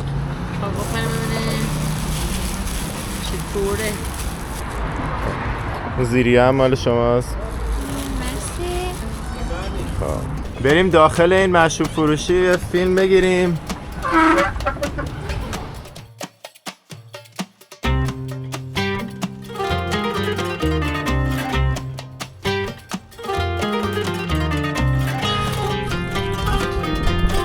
این هنسی $100، این هنسی $50، این هنسی هم $35. این هنسی هم این هنسی $200. 236 نه دیگه. این هم هست. چقدر انواع هنسی داره اینجا.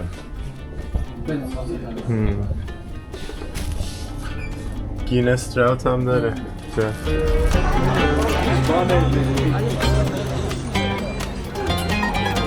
این باری که اومدیم برای شب دوره همی اسمش هست کریوکی کلاب وایس.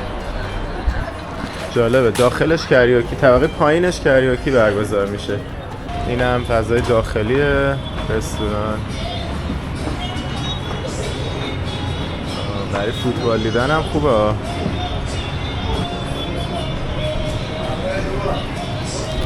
اینا چقدر آشنان. حسین رفتی طبقه پایینشو؟ کریوکی داره نه. پایین. شما رفتین؟ نه. خب بریم ببینیم. نه ما نرفتیم. میگه آره کجا داریم میریم ببینیم کریوکیش چه خبره.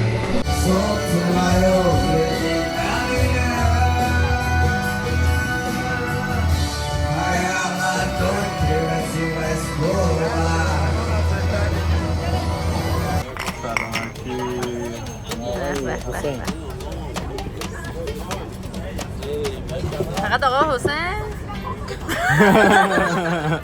مهمانان عزیزمون آقای حسین. وقتی ما اسم مرد میگیریم حتما اسم شما داخلش هست، یعنی 2 کس در نظر داره نه یک کس. یه 2 روح در یک بدن. آره. اسم حسین آقا رو بود، یعنی شما رو هم گفته. شما حتما. الان ماسمالیش کردی ولی باشه. Did it work? Did it work or not? ماسمالی میدونی چیه؟ ماسمالی. آره. آفر. یعنی از سیچویشن خودم رو بیرون کردم. با قرار سلامتی. اینم از میز مزه ما برای امشب که با این آبجوامون بزنیم. سلامت. روز سوممون هست توی دوشنبه. الان اومدیم موزه ملی تاجیکستان و اینجا هم یه مجسمه کوروش کبیره.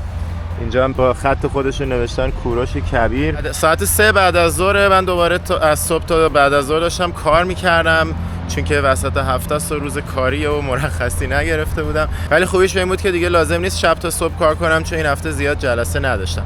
حالا منتظرم نیکا و پرنیان که یکم زودتر رفتن با هم دیگه بگردن بیان اینجا توی موزه به من ملحق شن و بریم با هم دیگه موزه رو ببینیم. حالا تا منتظرم خواستم یه چند تا نکته دیگه راجع به مردم تاجیکستان و شرایط زندگی اینجا بازگو کنم، نکاتی که از افرادی که باشون دیروز صحبت کردیم به دست آوردم و به نکاتی که دیروز توی ولاگ مطرح کردیم اضافه کنم. دیروز داشتم راجع به اعتماد مردم به رئیس جمهور صحبت می‌کردم. یه داستان خیلی جالب که بعدش شنیدم این بود که دوران کرونا اینجا واقعا یکی از بهترین شرایط رو داشت و قضیه این بود که اول که کرونا اومد اینجا هم مثل همه کشورهای دیگه اومدن مردمش اول هول شدن، حمله کردن به مغازه‌ها، نمیدونم کنسروا رو خالی کنن، دستمال کاغذی‌ها رو خالی کنن. یک روز این اتفاق افتاد. به محض اینکه این اتفاق افتاد اون رئیس جمهور امام علی رحمان اومد گفتش که خجالت بکشید، شما آریایی هستید، از شما بعیده، خیلی زشته این کارا. گفته بود مگه من شما رو از قحطی نجات ندادم؟ الانم تو کرونا هم هواتون رو دارم و نمیذارم کسی صدمه ببینه. از این کارا نکنید. و به محض اینکه این حرفو زد دیگه تموم شد و از فرداش دیگه کسی نرفت حمله کنه به سوپرمارکت‌ها، هیچ قحطی ایجاد نشد و شرایط کرونا رو هم طوری مدیریت کرد که یکی از بهترین شرایط رو داشت توی اون دوران. این یه مثال از اعتماد مردم به رئیس جمهور که به محض اینکه اومد یه حرفی رو زد همه پیروی کردن، میدونستن وقتی میاد این حرفو میزنه واقعا بهش عمل میکنه. یه نکته جالب دیگه راجع به درآمداشون و شرایط اقتصادی عامه مردمه. اینجا تا جایی که متوجه شدم اکثر مردم رنج حقوقیشون بین 2000 سامانی تا 4000 سامانی در ماهه، یعنی میشه حدوداً بین 200 دلار تا 400 دلار در ماه. در صورتی که برای خارجی وقتی میاد اینجا هزینه زندگی در ماه خیلی بیشتر از این حرف هست. حالا چجوری مدیریت میشه؟ به خاطر اینه که هزینه مسکن ندارن، یعنی تقریبا هیچ کس توی تاجیکستان هزینه مسکن نداره. در کل آدمای سختگیری نیستن، خیلی به فکر پسنداز و آینده و اینجور چیزا نیستن و با همون درآمدی که دارن خیلی خوب و شاد زندگی میکنن. توی خانواده هم اگه باشن چند نفر همه کار میکنن و خلاصه یه جوری به خوبی و خوشی میگذره. درآمد دولت هم بیشتر از منابع طلا و سنگای قیمتی و اینجور چیزا هست و به خاطر اینکه حکومتشون خیلی معیشت مردم براش اولویته، بخش عمده درآمدایی که از همین منابع محدودش داره خرج معیشت مردم میشه، برخلاف یه سری کشورهایی که میشناسیم. اینطور که متوجه شدم اینجا یک عالمه آپارتمان ساخته شده، همینجوری زمینا رو گرفتن، خونه‌های قدیمی رو زدن زمین، آپارتمان‌های بلند ساختن و اکثرش هم خالیه، یعنی کلی آپارتمان سازی کردن که کسی هم توش زندگی نمیکنه. و میگفتن که اینجا اصلا مشکل مسکن قرار نیست به وجود بیاد، انقدر که ساخت و ساز کردن و انقدر که آپارتمان خالی هست و هر چقدر که مردم اونقدری به فکر مثلا پسنداز و آینده و اینجور چیزا نباشن، دولت دقیقاً به فکر آینده هست و همینجوری داره زیربنای جمعیت 30 سال دیگه رو فراهم میکنه و اینم خیلی برام جالب بود. حالا یه نکته دیگه هم می‌خواستم اضافه کنم راجع به صحبتایی که قبلا راجع به آزادی مذهبی و انتخاب دین و فردی بودن دین توی این کشور وجود داره. کلا توی این کشور برای اینکه دین یه چیز شخصی باقی بمونه و یه چیزی نباشه که مردم میرن همدیگر رو مجبور میکنن یا خیلی تبلیغش میکنن توی جامعه، کسی اجازه نداره در ملأ عام مثلا بیاد نماز بخونه، عبادت کنه و اینجور چیزا. میگن این عبادت ها مخصوص داخل مسجد، داخل کلیسا، داخل کنیسه، هر دینی که دارین مخصوص اون فضاست. از اون طرف هم مشروب خوردن هم در ملأ عام مجاز نیست. اونم میگن اونم جای خودشو داره، تو خونت، توی بار، توی اینجور چیزا. همونطور که قبلا گفتم یه سری قوانین سفت و سخت دارن که شاید خود من مثلا احساس کنم که یه ذره خلاف حقوق انسان هاست، ولی تا وقتی که مردم کشور تا این حدی که من متوجه شدم دوست دارن این رئیس جمهور رو و بهش اعتماد دارن برای قوانینی که میذاره، من که به شخص در جایگاهی نیستم که بخوام ازش انتقاد کنم. نیکا و پریانم اومدن و با هم وارد موزه شدیم، یه تور گرفتیم که ایشون قراره بهمون تور بدن. خودتون رو معرفی میکنین؟ من باقی‌زاده محمد ذکریا، کارمند آثارخانه ملی تاجیکستان. طبق آمار وزارت فرهنگ جمهوری تاجیکستان در تاجیکستان زیاده از 3000 جایهای تاریخی، مکانهای تاریخی فقط گرفته شده است که آن در قسمت گوناگون تاجیکستان جایگیر است و قسمت بیشتری آنها در قسمت شمالی تاجیکستان که 1300 جایهای تاریخی را تشکیل می‌دهند. عصر سنگی را مشاهده کنید که آنها یعنی در اون دوره چگونه اون به سر می‌بردند. یکی از شغل اساسی آنها این شکار دست جمعانه بود. چیزی که برام عجیبه اینه که اینجا شیشه گذاشتن. آیا شبای مگه اینا زنده میشن یا بیرون که شیشه گذاشتن؟ خب الان شیشه رو نمی‌ذاشتن. آره واقعا فیلم برداری رو سخت‌تر می‌کنه. بعضی هستن شاید خراب میکنن لیکن برای محافظت کنی آنها بله. و در این قسمت شما میتوانید فیل یا مامونتی علما بازساز شده را ببینید که 3 قسمت آنها اصلی هستند، از قسمت شمال تاجیکستان کشف کرده شدند. یکی از این 10 شهرها این یعنی شهرک سرازم است که این حدود بیش از 5500 سال تاریخ دارد. در عهد برنج اساسا زنها رو با کفت چپ در حالت نیم قد میگرانیدند، مردها رو با کفت راست در حالت نیم قد میگرانیدند که یکی از این قبرها قبری گفتم چگونه که ملکه سرازم است. از نزدیکی سرش به واسطه 49 مهره طلا، همچنین سنگ‌های لاجورد و فیروزه و عقیقه و همچنین دستپانه‌های صدف بحری کشف کردند که در اون بر یک قسمت بازیافت‌های اصلی اون در اونجا هست، به شما نشان خواهیم داد. همچنین یکی از بازیافت‌ها یعنی این گونه تبرها اسودی سرز زیاد دریافت کرده شده است. یکی از بازیافت‌های است که مثلا سبب شده است که در سرز کاوش‌های باستانشناسی شروع شد و این بازیافت‌های هستند که از داخل قبر ملکه سرز کشف کرده شده است. اینا همون گردنبنده و دستبنده‌ایه که اونجا بله. توی سرز دیدیم برای ملکه رفته دورش رو، یعنی کنار اسکلت ملکه بود. اینم قشنگ دستش بود. بله دستپانه‌های صدف بحری است که امروز تنها از اقیانوس هند آن رو دسترس می‌گیرند. از اونی که دست خودش توی قبر هستش اونجا الکیه. نه 2 دانه دریافت کردگی هستن، یک تاش در اونجا هست، یک تاش در اینجا هست. نصفش کردم. اونها بوتک هستن. در عهد برنج هر نفری که یک نفری نزدیک خودش و فرزندش را از دست میداد، برای آرامش دل خود همین گونه بوتک‌ها می‌ساختند و آنها را در قبرهای خالی می‌گذاشتند. جسدی مردی فرخاری. جسدهای آقایون رو به این سمت خاک می‌کردن، روی دست راستشون. روی دست راستشون و خانوما رو روی دست چپشون خاک می‌کردن. این قسمت بخشیده شده است به فرهنگ زردشتیه. پیغمبر این دین یا اساسگذار این دین زرتشت است که زیاده از 77 سال عمر دیده است. یعنی معنای کلمه زردشت دارنده اشتری زرد می باشد. کتاب مقدس زردشتی ها اوستا هست که در 12000 پوست گاو با آب طلا با فرمان شاه ویشتاس نوشته شده بود. از دوره عهد برنج است، زمان یونان و باختری هست، زمانی کوشانی هست، عصرهای 58 هستند، زمانی بعدن سامانیان هستند و تا به قرن 20 در اینجا نشان داده شده است. و در مرکز تالار باشه شما یعنی خم‌ها رو مشاهده میکنید که وظیفه اینها اساساً برای نگهداری دانگی ها خمی که مشاهده میکنید حدودی 2000 سال تاریخ دارد که از منطقه رشت تاجیکستان دریافت کرده شده. بله مال 2000 سال زمان کوشانیان هستیم. زمان کوشانیان است، مال 2000 سال قبل است که اینها در اون دوره وظیفه یخچال رو یعنی اجرا میکردن. این چطور؟ این زمانی هخامنشی ها است. و در یکی از خصوصیت های زمانی هخامنشی ها در آن بود که اساسا قسمت پایانی ظرف ها رو به شکل کانوس یعنی به شکل سیلیندر شکل یعنی آماده میکردن که برای در همون زمین گرانیدن بسیار مفید باشد. بله اینها خم هستند. اصلا اینا برای نگهداری دانگی مثلا جو، گندم، برنج در اونها نگهداری کرده میشه. اخیره؟ بله، قرن 20. مال زمان روسیه است؟ روسیه است، لیکن در حدود تاجیکستان اینا آماده کرده شده هستند. این قسمت به واسطه بخشیده شده است به اولین امپریا که در جهان تأسیس داده شده است، امپریا هخامنشی‌ها است. کوش کبیر درباره اینکه اولین امپریا را در جهان تأسیس داده است، اولین مرتبه اعلام حقوق بشر نیز از طرف کوروش کبیر نوشته شده است. پرستش دین آزادی‌ها یعنی داده است که این سرچشمه پیدایش اولین دموکراسی از اینجا سرچشمه میگیرد. این بخشش رو من خودم خیلی دوست دارم به خاطر اینکه یه بازسازی تصویریه، یکم جلوه تصویری قشنگتری داره و زمان یونان باختری اومده اینجا با رسم شکل و مجسمه به تصویر کشیده. بیایم بریم ببینیم چه جوری ساختنش. انگار یه قصر یونانی مال زمانی که نوادگان اسکندر بعد از اینکه اسکندر هخامنشی‌ها رو شکست میده و این ناحیه‌ها رو میگیره، نوادگانش دیگه روشه سلسله یونان باختار که یه مدت کوتاهی کل این ناحیه رو به در دست داشته.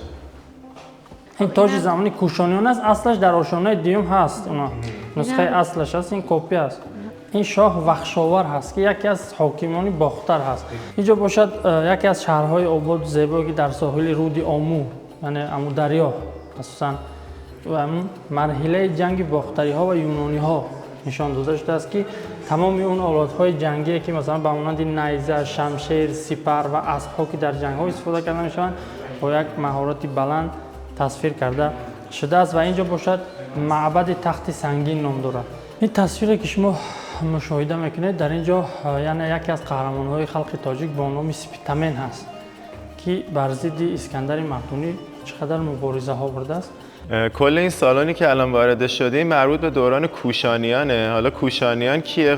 چون خودم تازه یاد گرفتم برام جالب بود. بعد از هخامنشیان اشکانیان میان و بعد از اشکانیان این قسمتی که الان تاجیکستان هست و قسمت‌های بزرگی از افغانستان کنونی دست کوشانیان میفته و این طرف که ایران کنونی دست ساسانیان بوده. یعنی یه مدتی بوده که این ناحیه و ایران کنونی از هم جدا بودن. کوشانیان اینجا بوده، ساسانیان ایران بوده. البته که بعداً ساسانیان میان اینجا رو هم میگیرن و قسمت کوشانیان هم مال خودشون میکنن. ولی کل این سالن مال دوران کوشانیانه. یه سری آثار جالبی توش هست. اینی که اینجا می‌بینین این شما فکر می‌کنین چیه؟ این ماکت، این در واقع طرح ساخت یه دونه معبده. اون موقع میومدن اول ماکت رو اینجوری توی سنگ درست می‌کردن، مثل الان هست که نقشه درست می‌کنیم و نمیدونم ماکت‌های پلاستیکی و چوبی و اینا درست می‌کنیم، اونا اینجوری تو سنگ درستش می‌کردن و این اوریجینال مال 2000 خورده سال پیشه. اینم لوله کشی های آب اون زمان مال 2000 خورده سال پیش.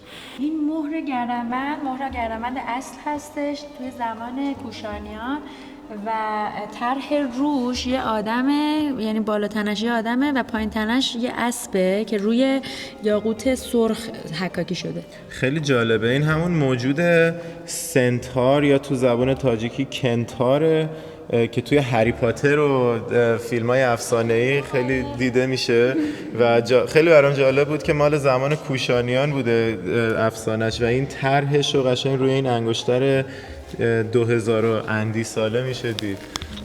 بعد از اینکه ساسانیان دیگه قلمرو خودشون رو کامل میکنن و قدرت از کوشانیان میگیرن، این قلمرو ساسانیان بوده. یکی از بازیافت‌های جالبی که از زمان ساسانیان مثلا دریافت کردن خشتی تصویردار هست که در بالای آن یعنی منظره شکار تصویر کرده است. یعنی یک مرد در بالای اسب نشسته بز کوهی رو در حالت شکار کردن تصویر کرده است. چه جالبه. اساسگذار موسیقی تاجیک و فارس باربد مروزی هست که در زمان دولتداری خسرو پرویز زندگانی کرده است. اینا یه سری آثار زغاله که طرفای پنجکنت پیدا شده. مال اواخر دوران ساسانیانه که عربا حمله میکنن و آتیش میزنن این ناحیه رو. این آثار جالب یکی مثلا بهش میگن دختر پنجکنتی. اینا زغال شده یا اون آثاری که آتیش گرفته زیر زمین پیدا شده. این هم یه تابلو که جنگ عرب‌ها و پنجکنت رو نشون میده که اون آثارش اون طرف دیدیم. دیواری مال 1500 سال، حدوداً 1500 سال پیشه که عید نوروز رو به تصویر کشیده. گفتین چی؟ کیا توشن توی در این اینجا تصویر؟ 3 اشراف زاده هستن که در یک دست جام دارن، در دست دیگر خوشه گندم. این هم یه نقاشی دیواری 1500 ساله دیگه که یه چیز خیلی جالبی که داشت این بود که خدای شیوای هندوها توش حضور داره، با اون که مال این ناحیه بوده و راهنما میگفتش که احتمالاً مال همون روابطی که از طریق جاده ابریشم داشتن، هندی‌ها در واقع اومدن اینجا برای تجارت این نقاشی‌ها رو حالا یا اینجا کشیدن یا فرهنگشون رو وارد کردن و کشیده شده. ولی توی همین نقاشی یه طرح دیگه هم هست که درست نمیدونن چیه، ولی یکی از عقاید اینه که این رستمه و داره یه شمشیر میزنه تو سر دیو. یعنی جالبه که رستم و دیو و با خدای شیوای هندوها توی یه نقاشی با هم دیگه گذاشتن. تلفیق فرهنگا رو توی این نقاشی دیواری 1500 ساله میتونیم ببینیم. این قسمت کلاً بخش قرآن و حدیث و تفسیره. این قدیمی ترین قرآنیه که اینجا هست، مال 600 سال پیشه و این بزرگترین قرآنیه که توی این موزه وجود داره. و این قرآن کوچولو که به نظرم خیلی بامزه است، کلش رو توی این به این کوچیکی و ظریفی جا دادن و این حالا تصویر بزرگترشه. اینجا شبیه ساز شده مجسمه بودایی هست، اون چیزی که میپرستیدنش. این تا قبل از ظهور اسلام بوده و زمانی هم که کشفش کردن 500 تا اشیاء خاص توی اون حفاری شده بوده. خیلی جالبه این مجسمه 13 تنی بوداشون. الان فهمیدیم که بودای خوابیده است. اگه یادتون باشه توی ولاگای تایلند و لاوس این بوداها رو نشونتون دادیم، گفتیم کلا 8 تا پوزیشن مختلف بودا وجود داره که یکی از پوزیشن‌ها بودای خوابیده است. اگه ندیدین ولاگ تایلند و لاوس رو پیشنهاد می‌کنم ببینید. اصل این مجسمه تو همین تاجیکستان ولی توی موزه دیگه نگهداری میشه. اسم اون موزه هم هستش آثارخانه باستانی در تاجیکستان.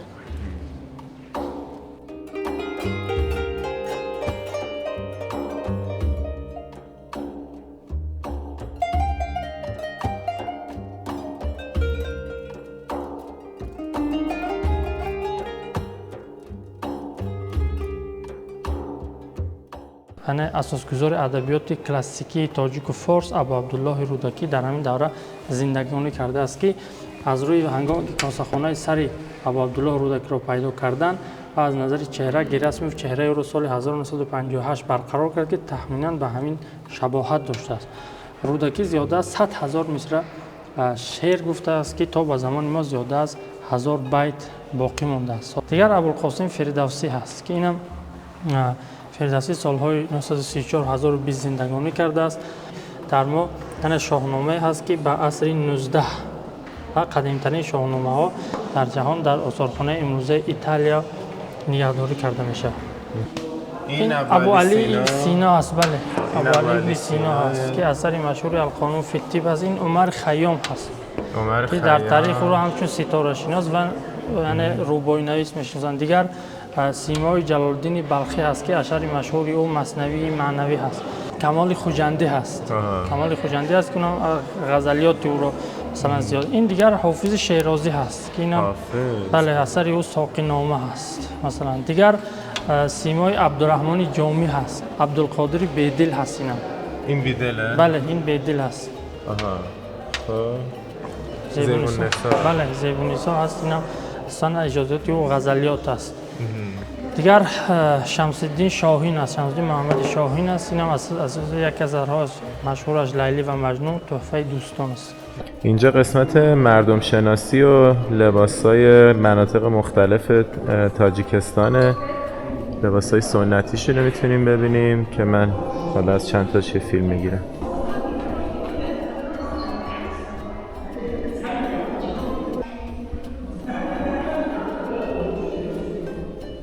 اینم اسباب بافتن لباس اطلس تاجیکیه که 50% پنبه و 50% ابریشمه. اینور قسمت آلات موسیقی تاجیکیه، انواع و اقسام و شکل‌ها و اندازه‌های مختلفش رو تو این اتاق گذاشته.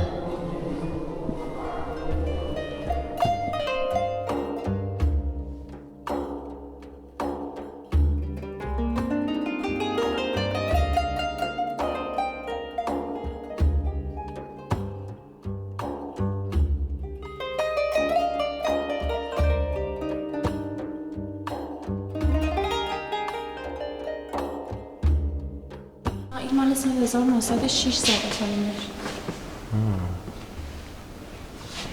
اینجا قسمت -1 موزه است که قسمت حیوانات هستش. این موجوداتی هستن که همچنان زیست میکنن و توی قسمت‌های مختلف تاجیکستان وجود دارن. میتونید پیداشون کنید. اینم باز شیشه گذاشتن که حیونا بهمون حمله نکنن. بله.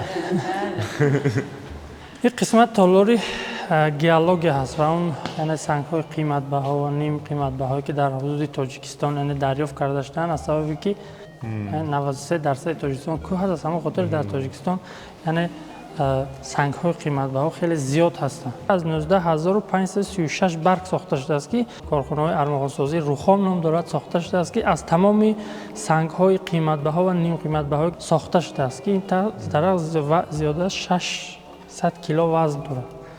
600 کیلو هست. بله. هدیه کرده به موزه. بله. به این حیوانه میگن مارخور. مار میخوره؟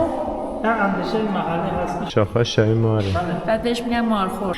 این حیوانی که دیدیم مارخوره رو به انقراضه، ولی با پول میتونین هر چیزی رو شکار کنین. 40,000 دلار داشته باشین پولشو بدین میتونین شکارش برین.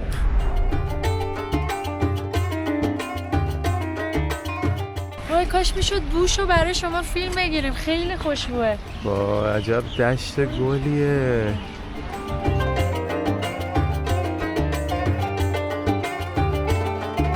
این همون دومین بزرگترین پرچمیه که ساخته شده تو دنیا.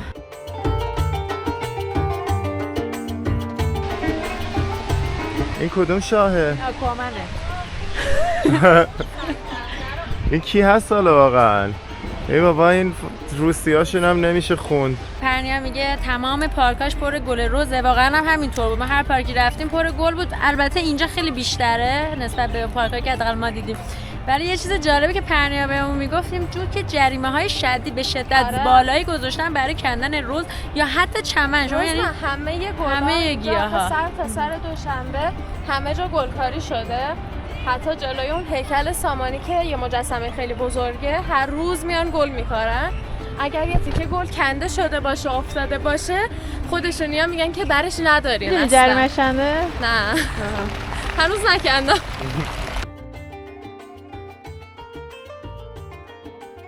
اینو همینجا پیدا کردیم روی پله. یکیش احتمالاً کنده بودش، خیلی هم روی خوب میده. من میخوام همینجا به تک تک شما که دارین این ویدیو رو میبینید اینو تقدیمش کنم.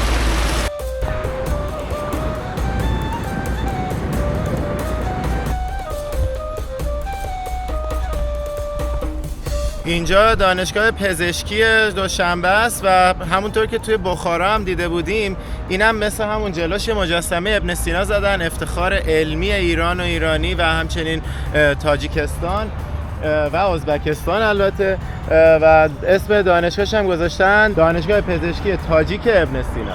سر اومدیم داخل دانشگاه رو ببینیم. اینم رئیس جمهور امام علی.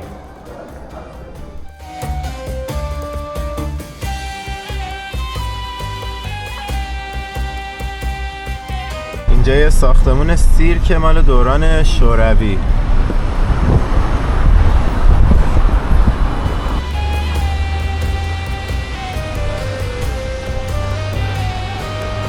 این یه رستوران معروف به اسم یک چنار. طرب خونه هم بهش میگن. یعنی چه خبر، چجوریه بهش میگن طرب خونه؟ موزیک داره و رقص. آها. شاید باورتون نشه ولی همین الان یهو دیدیم که اینجا عروسی تاجیکی گرفتن تو خیابونه که داشتیم میرفتیم و زدیم بغل و حالا میخوایم بریم داخل یکی این عروسی تاجیکی رو براتون فیلم بگیریم. مثل که خیلی اوکی ان که توی عروسیاشون بقیه برن وارد بشن و فیلم برداری کنن، ولی حالا به هر حال بریم که اجازه هم بگیریم. اینم سالن عروسی. طرفخونه یک چنار که محل برگزاری این عروسیه.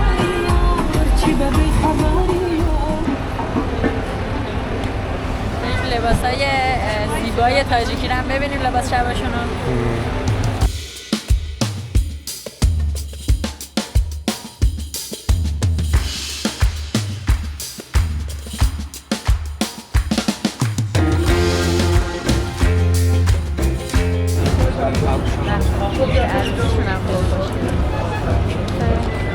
بریم با هم این عروسی تاجیکی رو ببینیم.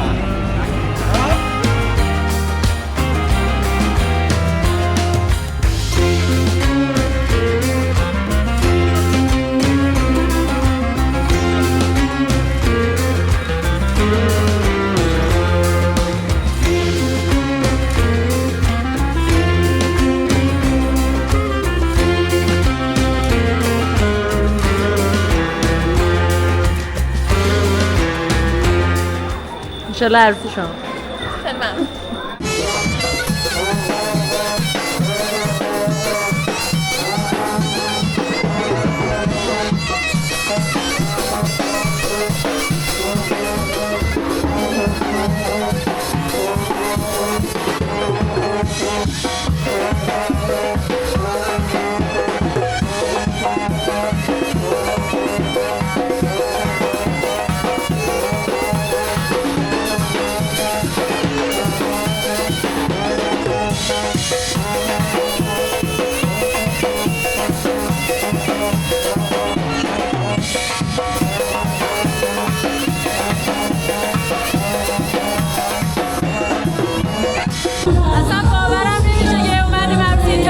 خیلی خوش شانس بودیم که تونستیم عروسی تاجیکی رو ببینیم.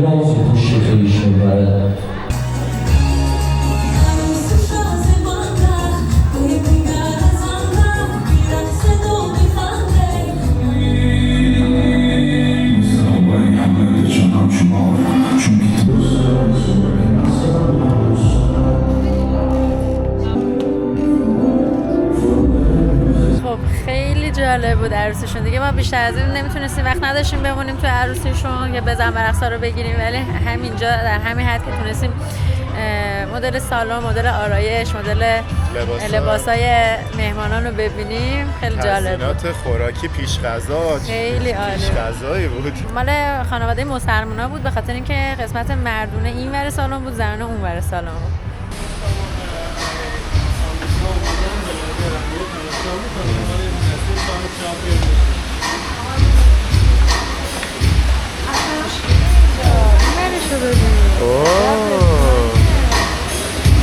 اینجا طربخانه است. هنوز ملت نیومدن، ما فقط داریم فضای داخلیشو فیلم میگیریم.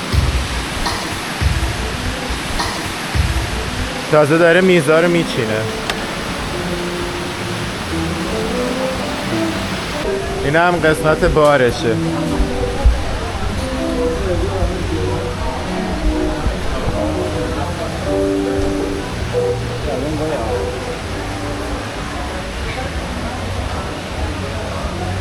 اینجا بهش میگن طربخانه که همون میشه رستوران با موسیقی. شبا هم رقصای مختلف از رقصای عربی گرفته تا رقصای تاجیکی و رقصای مختلف دارن و دیگه حالا ما 2 رستوران دیگه در ذهن داریم برای رفتن که انواع رقصای مختلف رو ببینیم.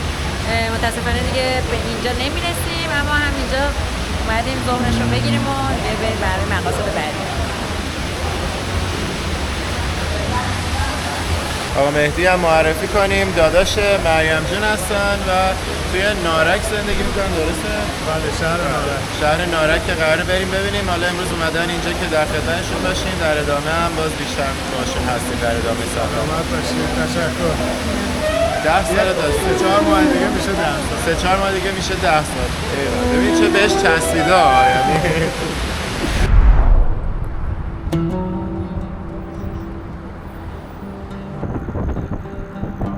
این یکی از 2 دروازه باغ فردوسیه. حالا اومدیم باغ فردوسی که یه مجسمه فردوسی هم داخلشه. بریم با هم ببینیم. ورودیش این بره.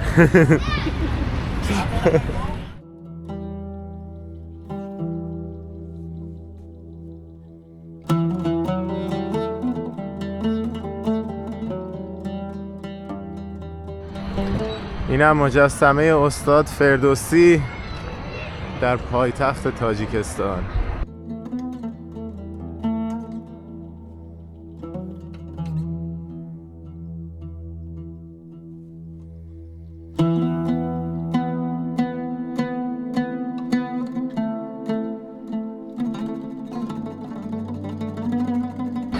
اینجا سیام مال یکی از بهترین مال‌های تاجیکستانه و برجای جدید دارن درست میکنن که جایگزین این میشه، یعنی بهتر از اینه. ولی در حال حاضر این خفن ترین مالشونه. بریم داخلش رو ببینیم. بریم.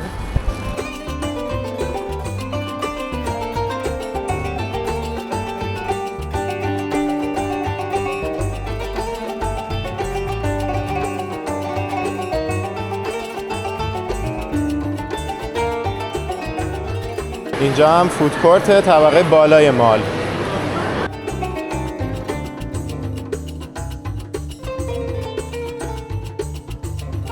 اینجا پارک سنباد، همون طبقه بالای این مال.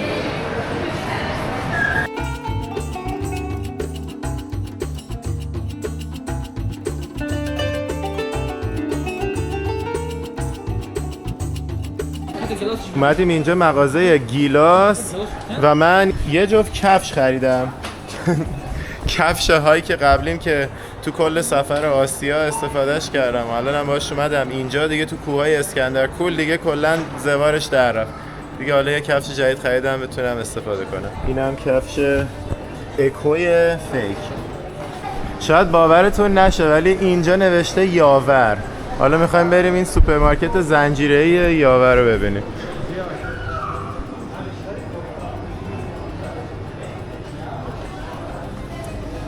قیمت قهوه این الان $7. چای احمد این الان یه بسته 60 سامانیه، میشه $5.5. این تخم مرغاشو میگفتن به نسبت گرون میده اینجا، ولی یه سامانی و یه دونه تخم مرغ در میاد حدوداً 15 سنت. در واقع انگار که یه شونه 12 تاییش باشه حدوداً زیر $2، $1.70. سلام، شما اسمتون چیه؟ ادیما و نازنین. چی میفروشین اینجا؟ چیپس لیز. این چه طعمیه؟ کراب. طعم خرچنگ. به شما به خرچنگ میگین کراب؟ کلمه خرچنگ شنیدی؟ آها. خب دیگه چیا دارین؟ تو فیلم‌های ایرانی. تو فیلم‌های ایرانی خرچنگ چی؟ تاجیکی نمیگین خرچنگ؟ چی میگین؟ بذار ششلیک. دیگه چی؟ سمیتانا؟ قایماق. چی میگه سمیتانا چیه؟ قایماق، سمیتانا این سبزیه؟ سمیتان میشه ماست پرچه، قایماق میشه خامه. آها دیگه. تو بازیمون اشتراک نمیکنید؟ چیو؟ تو بازی اشتراک نمیکنید؟ دیگه در بازی ما شرکت نمیکنیم. آها با شرکت میکنیم. چه بازی هست؟ جایزش چیه؟ ماشین هست، پلی استیشن. پولشو میدن میفرستن. خیلی هم عالی. آمیلیا. بنویسم. شما دانشگاه میرین؟ دانشگاه هستین؟ چی میخونین؟ دانشگاه سیاحی سیپوری. دانشگاه سیاحی؟ دانشگاه توریستی. چقدر جالب. سال چندمی؟ هر دو اهل دوشنبه هستین همین؟ خوجند. حیف که ما خوجند نمیرسیم بریم تو این سفر، ولی سفره بعدی این هم یه مشروب فروشی توی همین مال، بریم ببینیم چیا داره.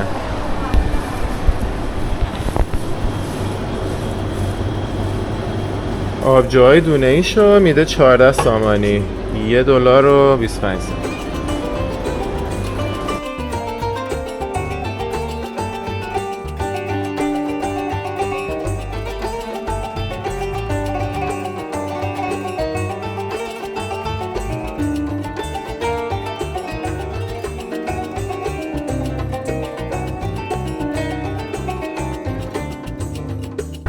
این بخاراه؟ این بخارا. این رستوران بخارا.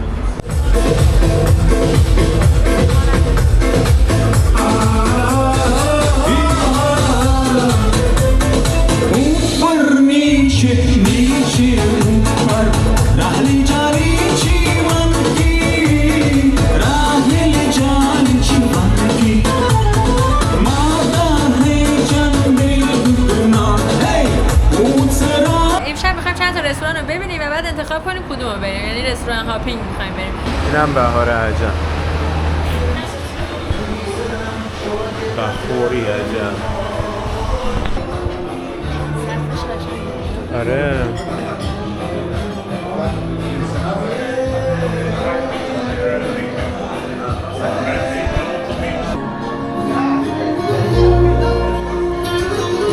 شما تو کامنت ها به ما بگید فعلا به نظرتون کدوم از این رستوران ها خوشگل‌تر بود؟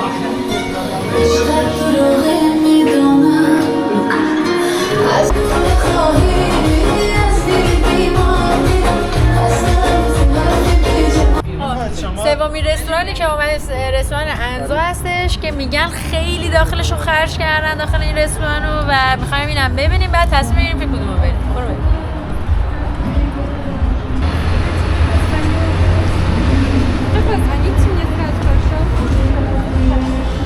اینا رفتش لباسش هم عوض کرد، تیپ زد که برای شب تو رستورانا فقط ما آبروم بره.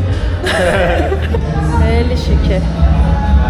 اینجا رو ببین چه باحاله.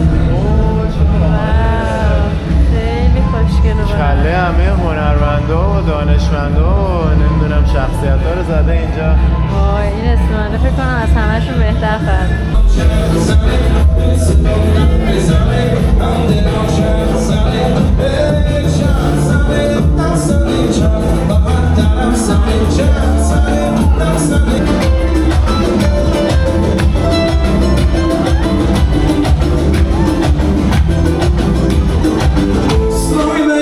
Симпатичная, осанка аристократичная, талантливая и тактичная, умеет классно рисовать, но глубина характера непростой.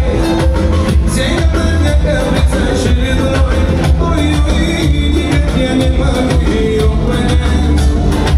Мне так и хочется сказать, типа счастье.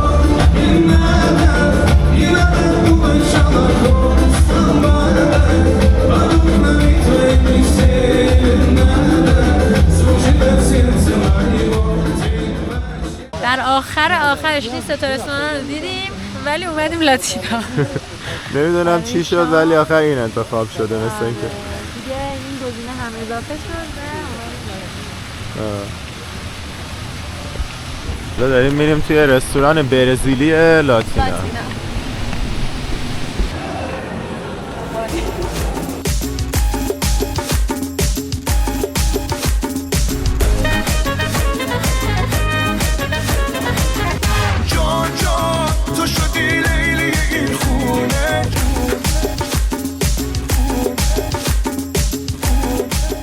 یه اینکه پلوه، اینم پوره سیب زمینیه، سالاد بادمجون، ماکارونی، مرغ، بال مرغ،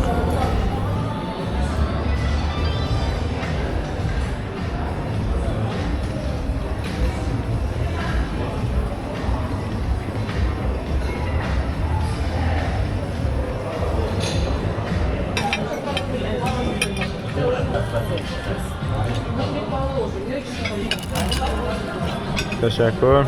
این رستوران برزیلی هستش که همینجوری برامون گوشت میارن تا اینکه بهشون بگیم دیگه نمیخوایم. گوشت انواع و اقسام گوشتای مختلف رو میارن و همچنین موسیقی زنده داره، انواع اقسام رقصای برزیلی و رقصای اروپایی و حتی رقصای تاجیکی هم داره و فوق‌العاده رستوران شیک و مدرنی هستش که توی دوشنبه وجود داره و میتونید بیاین و لذت ببرید.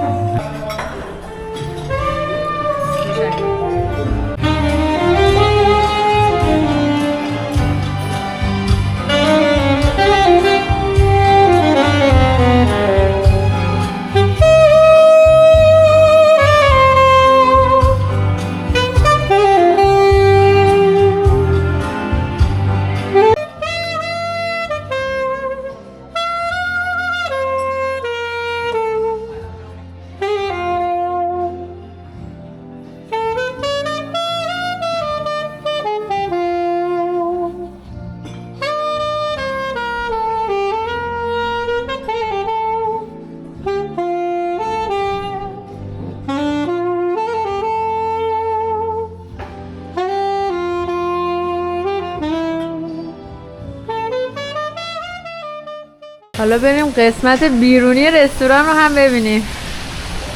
وای چقدر خوشگله. ای ما میتونستیم روی این میزا هم بشینیم. این میزای بغل دریاچه‌اش اون سمت خیلی قشنگه. واو خیلی زیباست. اینجا یکی از لوکس ترین رستوران‌های دوشنبه است. فوق‌العاده خوشگله. امشب زحمت شام آقای اهل‌دین کشیدن که در خدمتشون بودیم. خیلی لطف کردین.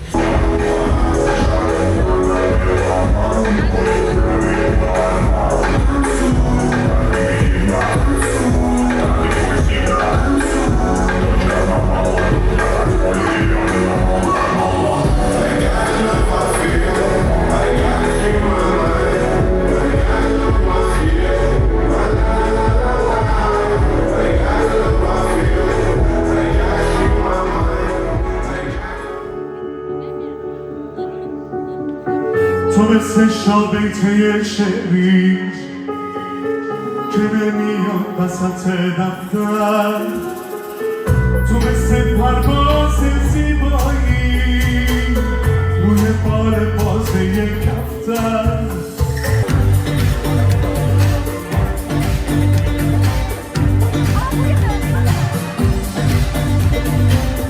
خوشحالم از این که خدا تو داره به من.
این بود پایان بخش اصلی ولاگ دوشنبه، اما ماجراهای ما در تاجیکستان ادامه داره. 2 روز بعدی رفتیم طبیعت و آثار تاریخی اطراف دوشنبه رو ببینیم که اونا رو توی ولاگ جداگونه براتون میذاریم و بعدش مصاحبه هایی که با مردم عزیز تاجیک کردیم و براتون پخش میکنیم. در نهایت یه برنامه ویژه برای اختتامیه داریم، پس با کانال ما همراه باشید که بقیه داستانهای تاجیکستان رو هم از دست ندید.